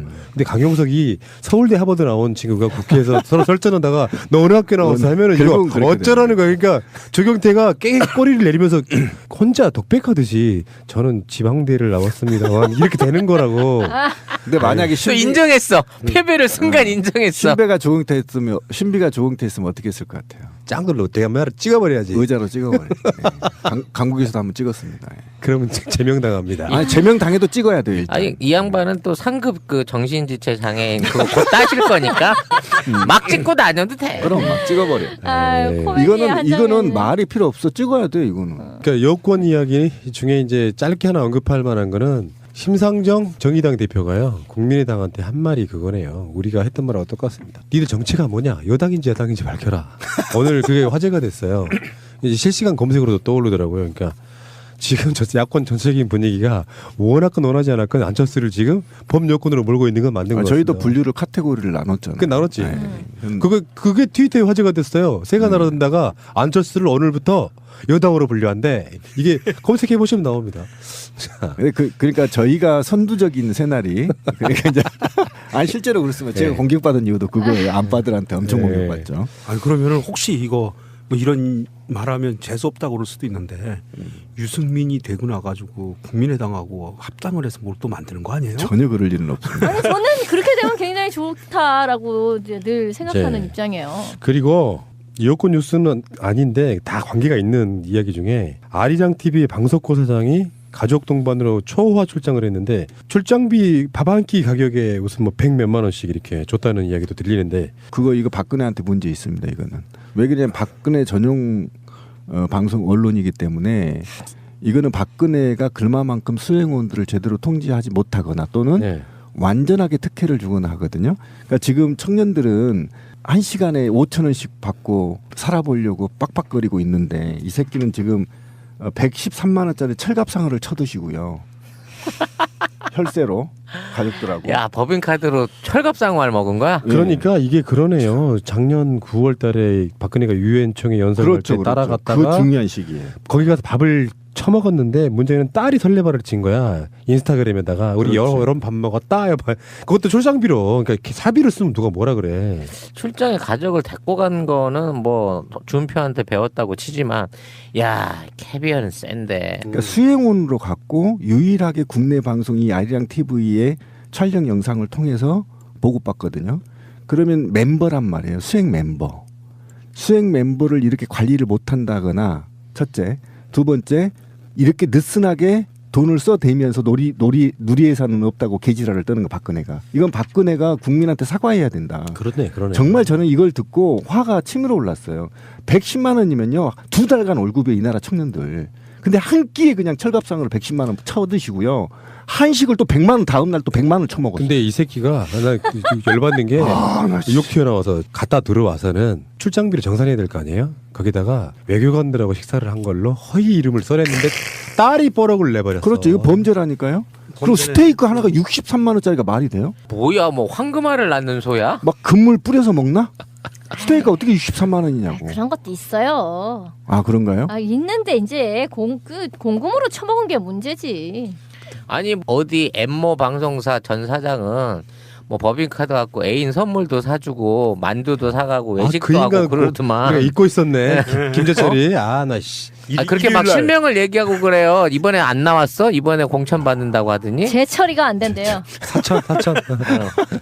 근데 그래서 저는 이 문제를 그냥 너무나 우리가 충격적인 사회로 넘어가는데 이건 대통령이 직접 사과해야 될 문제입니다. 그냥 넘어가려고 했던 게 아니라 방송 시간상. 말고 우리 사회가 이거를 용인하는 거고. 그러니까 물러나야지. 예, 물러나지 않더라도 이 문제 갖고는 사과를 해야 됩니다. 왜 그러냐면 이 사람 전수조사 해야죠. 신빈님 말씀대로. 이건 모든 출장비를. 출장비 다 조사해야 됩니다. 실제로 그럽니다. 이거는. 왜 그러냐면 지금 돈 없다고 국민들 앞에 나와서 그렇게 개지랄을 떨면서 밖에 나가서 이따구로 돈을 써요? 난 스테이크 지민님 얘기한 63만 원짜리 스테이크 한번 설명해 줘봐요. 누가. 그러니까 어떻게 스테이크가 63만 원이 될 수 있어요? 어디서 먹느냐에 따라 또 다른 거고. 그쪽 사람들 세계에서 이해가 안 간다. 일개 아리랑 TV 사장이 이런다면 그쪽 그 세계에서 얼마나 많은 헛돈들이 이렇게 그런데 이게 공무원법에도 위반이에요. 분명히. 공무원은 한 끼에 얼마가 내정돼 있습니다. 정확하게. 출장비도 딱 정해져 출장비 딱 정해져 있습니다. 이건 정말 구속시켜야 됩니다. 바로. 갑자기 또 홍준표가 없애버리는 아이들이 밥값이 생각나네. 결혼기념일이라고 남편이 꽃을 사갔더라고. 행복하겠다 언니. 행복은 개뿔. 차라리 돈으로 주지. 먹을 수도 없고 나중에 버리기도 힘들고 말이야. 그러나 마음을 전할 때 꽃보다 좋은 것은 없습니다. 인생에 있어서 돈이 전부는 아닙니다. 꽃은 기쁨과 슬픔을 함께합니다. 새가 날아든다와 연대하는 전국 꽃배달 자미원 꽃집. 010-3608-7576 여보 고마워. 인터넷 쇼핑몰을 하고 싶으세요? 회사 홈페이지를 만들고 싶으세요? 새날과 연대하는 한국 도메인 지원센터에 연락해보세요. 새가 날아든다를 듣고 연락했다 하시고 상담을 한번 받아보세요. 친절하게 응대를 해주실 겁니다. 아주 저렴한 가격으로 홈페이지를 만드는 방법, 한국 도메인 지원센터입니다. 02-6049-2616 한글로 한국도메인센터.kr. 홈페이지 잘 만드는 회사가 한국도메인지원센터라는 것을 전 세계가 알아버렸습니다. 텔레그램방 1000명이 거의 다 채워졌습니다. 텔레그램을 깔고 전화번호 인증을 한 다음 설정해서 아이디를 만들고 텔레그램 아이디 새날 베스트 SAENALBE 것 중에 하나. 이준석 얘기입니다. 이준석이 지금 새누리당 비대위원 할 때부터 젊은 벤처인 이런 느낌이었잖아요. 근데 그 회사 몇 달 하다가 그냥 접었다대요? 그러니까 의혹 제기는 이런 거야. 이 사람이 벤처의 경력을 만들기 위해서 만든 일종의 페이퍼 컴퍼니가 아니냐. 근데 이제 어쨌든 그 사람은 하버드를 나온 젊은 인재이고 그래서 현재 직업은 뭔데? 벤처 기업을 운영하는 CEO지요. 이제 이랬던 거잖아요. 근데 그 회사를 그 후에 모 언론사에서 팔로업을 해보니까 그거는 거의 개점 휴업이라고 해야 되려나? 그러니까 그 이후 뭐가 없는 거라. 그러니까 망한 건 아닌데 아무것도 안 하고 있는 그런 상태라는 거죠. 이준석이 유학도 국비 유학생으로 갔다 온 거 아니었나요? 그건 잘 모르겠는데. 그렇게 알고 있거든요. 그때 그래서 김빙사몽이 그거 비꼬았었잖아요. 트위터에서. 그리고 클라스 스튜디오라고 하는 회사도 중소기업청의 창업진흥원에서 운영하는 예비 기술 창업자 자격을 취득해가지고 7천만 원의 비용을 지원받아서 설립한 거랍니다. 또 그 지원을 받아서 만든 거였구나. 그게 이제 더군다나 뭐 부실 운영에 지금 표절 의혹까지 계속해서 벤처기업가라고 하는 이미지 자체가 가짜였다는 게 계속 나오고 있고, 또 이게 이제 과거에 지금 동문 선배인 강용석을 패러디했던, 또 강용석과 연인 관계일 것으로 추정되는 도도맘에 대한 관계를 또 미리 이렇게 언급한 적이 있는 뭐 이런 걸로 해가지고 정치의 연어라고 스스로를 노원병에 돌아온 연어래 지가. 그래 도도맘과는 무슨 관계예요? 같이 술도 마셨다는 건데, 그러니까 도도맘이랑 강용석과 뭐가 있는 거잖아. 강용석이랑 그다음에 이런 레벨. 그러니까 제가 단언하건데요. 이준석은 뺏지 못합니다. 왜 그러냐면 젊은 아이가 갖고 있어야 할 패기와 정의, 공익성이 부족합니다. 이런 아이들은 국민이 바보가 아니에요. 절대 국회의원 달 수가 없어요. 비례 아니면. 왜 그러냐면 이 아이가 최근 돌아다니는 행태가 낚싯밥, 강용석이처럼 낚싯밥을 하고 다니는 겁니다. 그러니까 미끼 역할. 미끼 역할. 어떻게 하면 방송에 한 번 더 나갈까? 인기몰이하고 다니는데 결국은 얘와 손수조가 박근혜의 발목을 잡는, 오히려 새누리당의 악이 될 겁니다. 이번 선거에서. 왜 그러냐면 이번 선거는 이런 방식으로 안 돼요. 국민들이 화가 좀 많이 나 있거든요. 실제로 새누리당 지지층이라 하더라도 어르신들이 각종 혜택이 축소됨으로 인해서 되게 개인적으로 불만이 있어요. 뭐 패륜적인 어버이연합이나 이런 데야 뭐 이렇게 나와서 하고 있지만 실제 속으로는 매우 냉담한 반응을 지금 일으키고 있다고 하거든요. 찍을 데 없으니까 빨갱이당은 못 찍어도 내가 뭐 이런 지금 각오가 있다는 거, 어르신들이. 그런 측면에서 이렇게 낚싯밥이나 던지고 쓰잘데없는, 지금 국가 경제는 곧 위험에 처해 있고 일본 관계는 있는데 젊은 아이가 전혀 정의란 걸 찾아볼 수도 없고, 이런 분위기가 사실은 이 아이한테 지금 더 씌워져 있거든요. 그런데 거기다가 도도맘하고 술 먹었다고 자랑하고, 이게 현실 정치나 한국 정치에 무슨 발전을 하고, 더더욱이 지금 공천과 관련해서 당내에 매우 갈등이 야기되고 있는 상태에서 당에다도 도움이 안 되는, 이 골 때리는 아이가 돼버렸어요. 혹시 저는 강용석 같은 아이가 될 거라고 저는 생각해요. 그러니까 이 아이는 절대 안 됩니다. 이런 의혹이 계속 제기되고 그러다 보니까 홈페이지는 완전히 망가져 있는 상태. 그렇죠. 전혀 업데이트가 안 되고 이제 옛날에 머물러 집으로 말하면 흉가돼가지고 거미를 젖어 있는 거죠. 그렇죠. 너희들은 그러면 그 회사를 만들어갖고 뭐 했어? 하니까 뭐 어플 하나를 만들었대요. 뭐 이런 조사 어플을 출시를 했는데 보통 다운로드 횟수가 2,000회를 못 넘길 정도로 뭔가 하기는 했는데, 이게 이준석 입장에서 지금 네가 어떤 수입으로 돈 벌고 돈 번 게 뭐냐, 이게 전부 다 정편 나가서 출연료로 받은 거라는 거야. 뭐 이 사람을 누가 벤처인이라고 얘기할 수 있어? 그러니까 방송인이지. 그러니까 우리들 입장에서 이준석 자체가 하버드 나온 젊은 벤처인 이런 느낌이었기 때문에 박근혜가 끌어간 거 아니에요. 그렇죠. 알고 봤더니 경력은 거의 일천한 상태에서 그 경력으로 갔지만 사실은 그 경력이 없고 정치권에 들어와서 술이나 얻어먹으러 다니고, 왜 옛날에 기억나요? 무슨 사건에 연루돼 갖고 가만 안 둔다고 막 누가 벼르고 막 그랬던 그 사건이 맞아요. 있었지 않습니까? 예. 청와대 무슨 사건 났을 때 이 친구는 지금 벤처라는 그 알량한 말도 안 되는 경력 하나를 갖고 튀어 들어와서 지금 젊은 정치인, 이미지 좋은 거 종편 나가서 썰전 같은 데 나가고 어디 나가서 출연료를 벌어들이고, 결국엔 뭐야? 아무것도 아닌 거잖아요. 속에 알맹이가 하나도 없다는 거잖아요. 그렇죠. 하버드 하나 때문에 사람들은 학벌주의 때문에 맞습니다. 열광했던 거죠. 한 놈 더 있었죠. 이름 기억 안 나는데 무슨 탤런트 아들놈. 홍씨. 한 방에 끝났잖아요. 그 클라스 스튜디오 이제 그 기자가 쓴 기사에 의해서 밝혀진 팩트만 보면 참 재밌는 게, 홈페이지는 거의 뭐 방치 상태. 그 다음에 대표번호 전화를 안 받아요. 안 받아. 그리고 그 회사를 찾아가 보니까 이거 뭐 지저분하게 어지러져 있는 게 그냥 난잡하게 살고 있는 그 어떤 그 자취생방 같은 그런 데다가 이준석이는 와서 예고 없이 왔다고 화를 내고, 그러면서 이준석이라 하는 얘기는 원래 창업을 하면 뭐 4년 이렇게 적자를 보는 거다, 이렇게 얘기를 한다고 하는데, 두 가지 가능성이거든요. 정말 그렇든지 아니면 정말 조금 아까 얘기한 것처럼 이거는 만들어낸 경력을 위해서 했든지, 그렇게 추측이 되는데, 뭐 이거 증거 자료가 없으니까 결정적인 증거 자료는 우리나라 국세청에서 갖고 있을 텐데. 그러니까 이준석을 보니까 문득 떠오르는 인물이 이번에 더불어에 그 영입된 김평관 씨가 떠오르네요. 그렇게 따지면 어떤 규모랄까 업적 면에서는 하늘과 땅 차이겠네요. 그렇죠. 근데 지금 언론에서는 이동학이라고 시절 새정치민주연합 시절에 혁신위원을 했던 굉장히 젊은 친구가 3파전으로 안철수와 함께 3파전을 이룰 거다라는 그 보도들이 올라오고 있어요. 확정이 됐는지 안 됐는지 모르겠지만 그래서 이동욱이라는 사람을 이렇게 쭉 찾아봤는데 모르겠어 누군지. 그 안철수를 밀어주려고 생각한 게 아니면 어떻게 이런 후보를 더민주에서 이쪽에 냈지 싶은 생각이 좀 드는데. 아니 이런 측면은 있죠. 노회찬 후보의 지역구이기도 했고 또 안철수의 연거푸 내주다 보면은 그쪽에 현역 의원이 있을 리가 만무하잖아요. 그러니까 우리들한테는 덮어잡을 수밖에 없고, 근데 보통 그런 사람들은 그 지역 내에서 뭐 노회찬에 밀리고 야권 단일화 때문에 뭐 안철수에 밀리고 이렇게 하다 보면 안철수를 당선시키기 위해서 그 사람을 공천한다 또는 같이 공천이 확정된 건 아니겠지만 그런 건 있을 수가 없다고 생각합니다. 근데 33세에 아직 그 뭐 혁신위원도 했고 뭐 정치와 관련된 다준다 청년정치연구소 뭐 이런 거를 뭐 운영하고 있다고 하네요. 예, 그렇긴 한데 그렇다 손 치더라도 왜 뭐 준다니까 뭐 또 떨려? 아니 근데 뭘 다 준다니.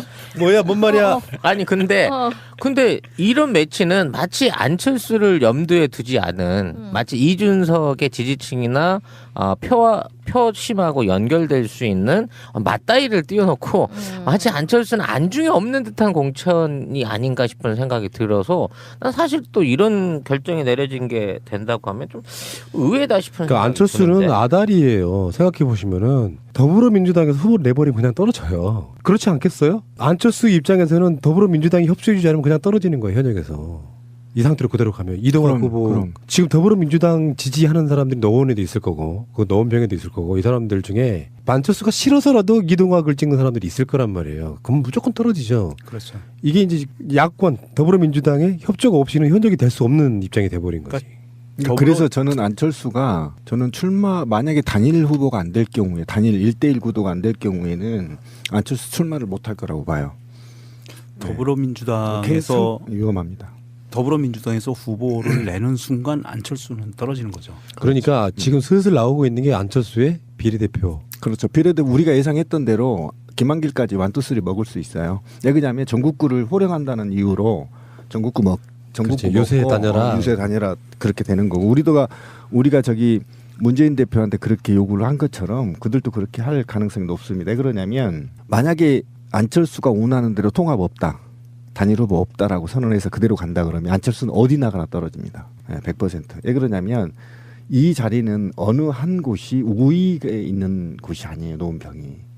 그렇기 때문에 10%만 빼앗아 먹어도 이준석이 돼버리는 거예요. 그러니까 이런 측면에서 오히려 지금 지역위원장하고 이준석 다이다이 붙게 만들어주는 게 맞지 여기에 안철수가 꼈다가는 다 죽는 겁니다. 그걸 알면서 안철수가 나갈까? 왜냐하면 당 내에서요.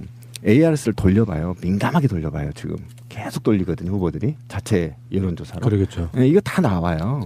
지금 그 여론조사 업체들 돈 긁어 모으는 시기잖아요. 그럼요. 네. 뭐 아마 직원들이나 무슨 알바나 이런 사람들이 평상시 때보다 한 5-6배 정도 중원돼서 일하고 있을 거예요. 미치는 거지. 근데 난 참 이해를 못하겠어. 이준석 같은 사람을 보면 그러니까 우리가 왜 이 사람을 정치인으로 뽑아야 되지? 난 일단은 그게 이해가 안 가요. 손수조도 그렇고 이준석도 그렇고 이제 저쪽에서는 우리야말로 더 젊은 사람들을 생각하지 않냐. 봐라 젊고 참신한 인물을 데리고 왔다. 그게 바로 이준석과 손수조다. 상징적인 의미가 있지 않느냐. 이제 이렇게 얘기를 하는 거잖아요. 근데 글쎄 이 사람이 청년 이를테면 청년 티오라고 칩시다. 그랬을 때 청년을 위해서 뭔가 청년의 어떤 공적인 고민들 이 시대의 청년으로서 느낄 수 있는 그런 공적 고민을 위해서 뭔가 헌신을 한 바가 있는 것도 아니고요. 그러니까 일테면 그거잖아. 요 나이대들 중에서 일단 하버드라는 타이틀이 있고 그리고 나는 무슨 이념이니 뭐니 이런 거는 개의치 않아. 일 수 있는 사람을 이렇게 데리고 온 거잖아요. 그러니까 그런데 경력이 그러니까 그냥 하버드만 나왔다라고 하면 뭐 하니까 경력을 하나 만들어 줘야 되는데 제일로 쉬운 것이 그냥 벤처기업 하나 한다 그래? 이제 이렇게 된 거인 모양인데, 그러니까 이제 4개월 만에 계정 휴업 상태가 됐다는 거잖아요. 근데 그것조차가 없다고 하면 이 사람은 왜 하버? 새가 날아든다의 홈페이지는 www.birdfly.co.kr birdfly.co.kr 많은 분들의 가입과 참여를 바랍니다. 337 통합요금제 안심 옵션으로 3G 데이터 무제한 사용이 가능하고 SK 간 막내 무제한 통화도 가능합니다. 망외는 80분, 문자는 당연히 무제한이고 여기에 삼성 갤럭시 J5 휴대폰을 드립니다. 월 33,770원 부가세 할부이자 모두 포함. 팟캐스트를 데이터 걱정 없이 맘 놓고 들으세요.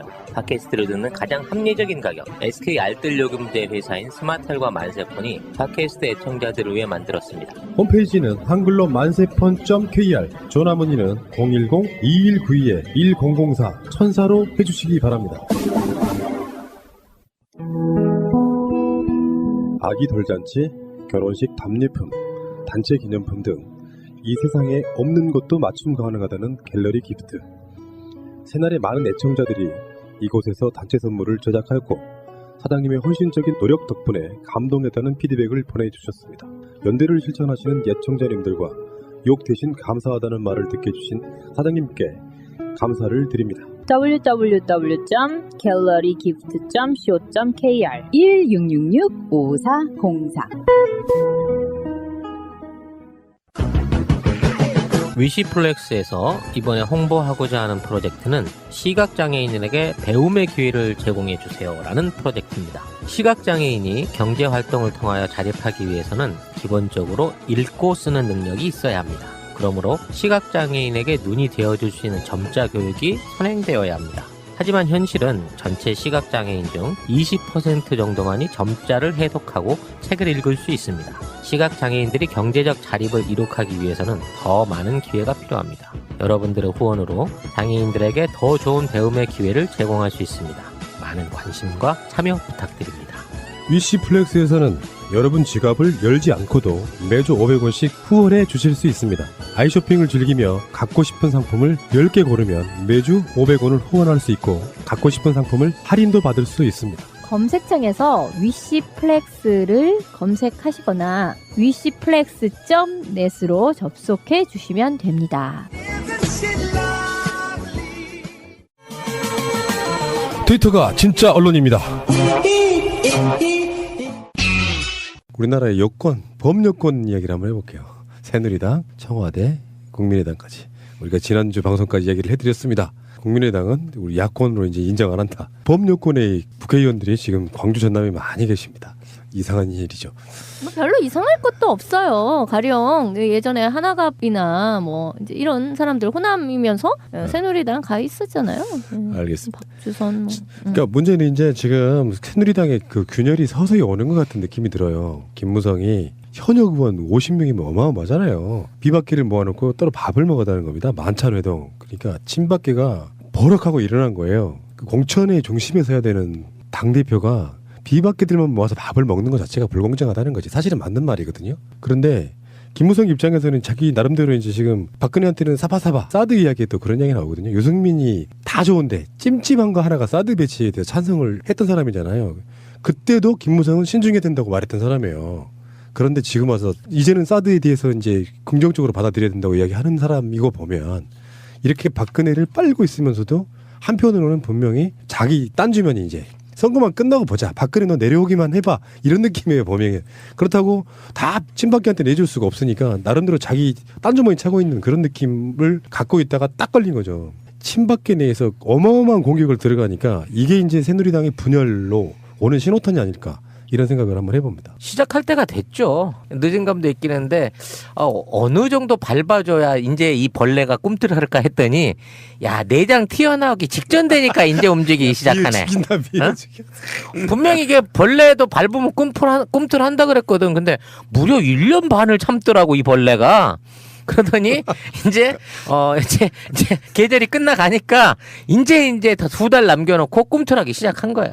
근데 야 처음에 쓰리빠인 줄 알았더니 군합발이네. 이거 어떻게 하면 좋지? 근데 어쨌든 김벌레? 어쨌든 박근혜가 먼저 시작했죠. 그렇죠. 네, 뭐 이 싸움 박근혜가 먼저 시작했고 지금 사실은 이 김무성 이야기가 이렇게 됐던 이유는 어쨌든 진박 가리기 운동이 지금 TK에서 지금 이루어지고 있고 진박연대를 이미 결성된 상태에서 약이 오른 겁니다. 약이 올라서 지금 얘네들이 만든 게 어쨌든 박타령까지 만들어서 지금 TK에서 부르고 있다는. 박타령은 뭐야? 그 박이 날아든다. 온갖 집박이 날아든다. 새가 날아든다잖아. 그거는 이제 이 패러디를 했어요. 이것들이 박중에, 이제 인기 방송을 함부로 막 갖다가 쓰는구만.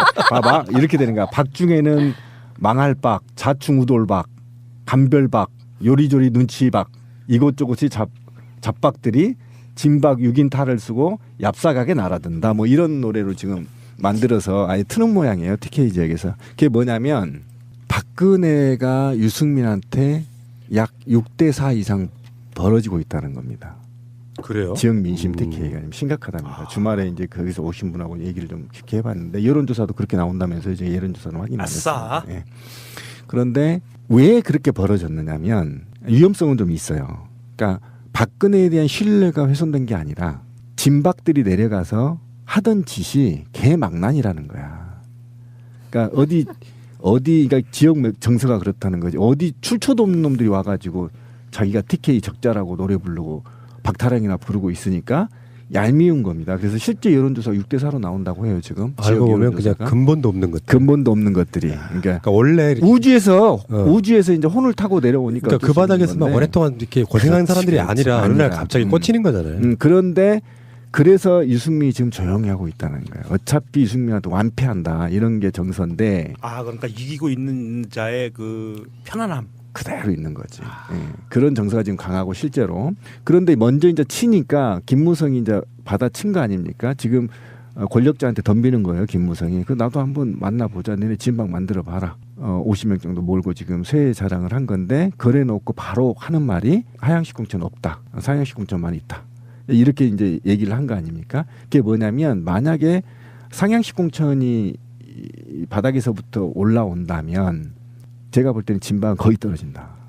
근데 지금 이 상황에서 이제 가장 첨예하게 대립하고 있는 사람이 최경환이에요. 역시나 우리가 예상했다시피 최경환이 이제 김무성을 견제하고 있는데 김무성이 한 50명을 비박들을 모으니까 최경환이가 우리 지난주에 말했던 병아리 감별사처럼 그렇죠. 닭새끼 감별사들로 그러니까 지금 어느 게 암까막인지 어느 게 숫까막인지 뭐 본다 이거야? 진짜로 그렇게 했어요. 예비 후보 개소식에 참석해가지고 했던 말을 보면은 정말 걸작이에요.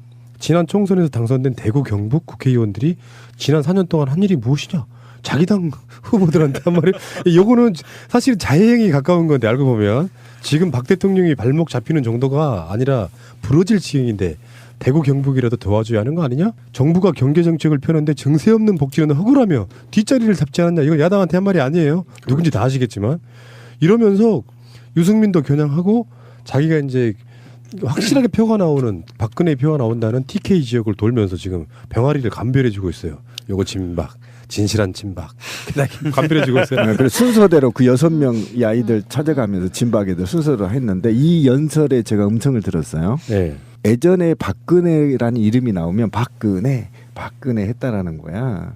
근데 연설 중에 박근혜 이름이 나왔는데도 박근혜 구호를 외치지 않으니까 최경환이 아니 박근혜 대통령이 이 이름이 나와도 박수를 안 치시면서 박수 좀 쳐주시오. 그러니까 박근혜 이렇게 3번 해줬던 그만큼 박근혜 이름이 나와도 TK 지역의 바닥 민심은 그저 그렇다. 뭐 그 정도를 유추해 볼 수 있는 거죠. 그래서 대구 지역에 이제 그 진박 최경환으로부터 이거 닭새끼 맞아라고 감별받지 못한 사람들이 뭐라 그랬냐면은 최경환한테 지가 대통령이야? 이런 소리가 공견하게 나온다는 거예요. 어디서 많이 보던 장면 같은데요. 작년 가을에 어디서 보셨어요? 야당 쪽에도 그런 말들이 막 오고 가다가 결국에는 다 뛰쳐나갔잖아요. 분당 직전에 어떤 상황 같다. 아 그래서 분당했으면 좋겠다고 말씀하시는 거죠? 뭘까? 그냥 대책을 원업이. 근데 얘네는 절대 분당은 안 할 거예요. 이런 생각을 한번 해봤거든요. 어차피 이제 이 국회의원 선거를 가려면 분명히 공천하는 작업이 있을 거 아니야. 근데 보통 야당 쪽 같으면은 내가 확실하게 이 지역의 맹주다 해서 공천이 확실시 되던 사람인데 어느 날 갑자기 누가 내리 꽂아가지고 이 사람이 어떤 여론에 의해서 진박 간별사의 어떤 분위기 흐름을 타고 공천이 돼. 그럼 지금까지 준비했던 사람들은 탈당해서 출마를 하느냐 아니면 탈당을 못할 것인가에 대한 부분이 있는데 그러니까 얘네는 네. 공천을 못 받게 되면 지난번에 친박연대처럼 그렇게 이제 탈당을 해서 당선이 돼서 살아서 돌아갈게 이러잖아요. 그러니까 공천에 불복해서 니캉 내캉 남이다 끝이다 이렇게 되는 게 아니라 비록 공천은 못 받았지만 내가 살아서 돌아가리다. 나중에 만나요. 잘 되면 받아주세요. 이런 개념이거든요. 근데 지금은 안 돼. 법이 바뀌어서 그렇지 맞아. 내부 그 경선에 참여하면 밖으로 나갈 수가 없어요. 현행법상. 근데 그게 그러기 전에 아니고 여론조사하고 떨어져 나가야 돼. 예전에 친박연대라는 거하고 지금 상황이 다른 거는 지금은 박근혜가 일종의 공포 정치하고 있잖아요. 근데 만약에 내가 떨어질 게 뻔하니까 지금 아까 시민님 말씀하신 것처럼 내부 경선에 아예 참여를 아예 안 하고 무소속으로 준비해서 나가는 사람도 있을 거란 말이야. 그럴 수 있어요. 네. 그러니까 제가 하고 싶은 얘기는 친박연대 같은 일이 벌어질 것이다라는 얘기가 아니라 얘네들은 나가더라도 다시 오는 것을 목표로 나가는 그런 매우 충성도 높은 매우 구심력이 작용하는 그런 어떤 조직 문화를 가지고 있다니까요. 자기들의 이익을 위해서 뭐 그럴 수밖에 그렇죠. 없는 집단이라서 이익 때문에 그런 건데 어쨌건 이 가운데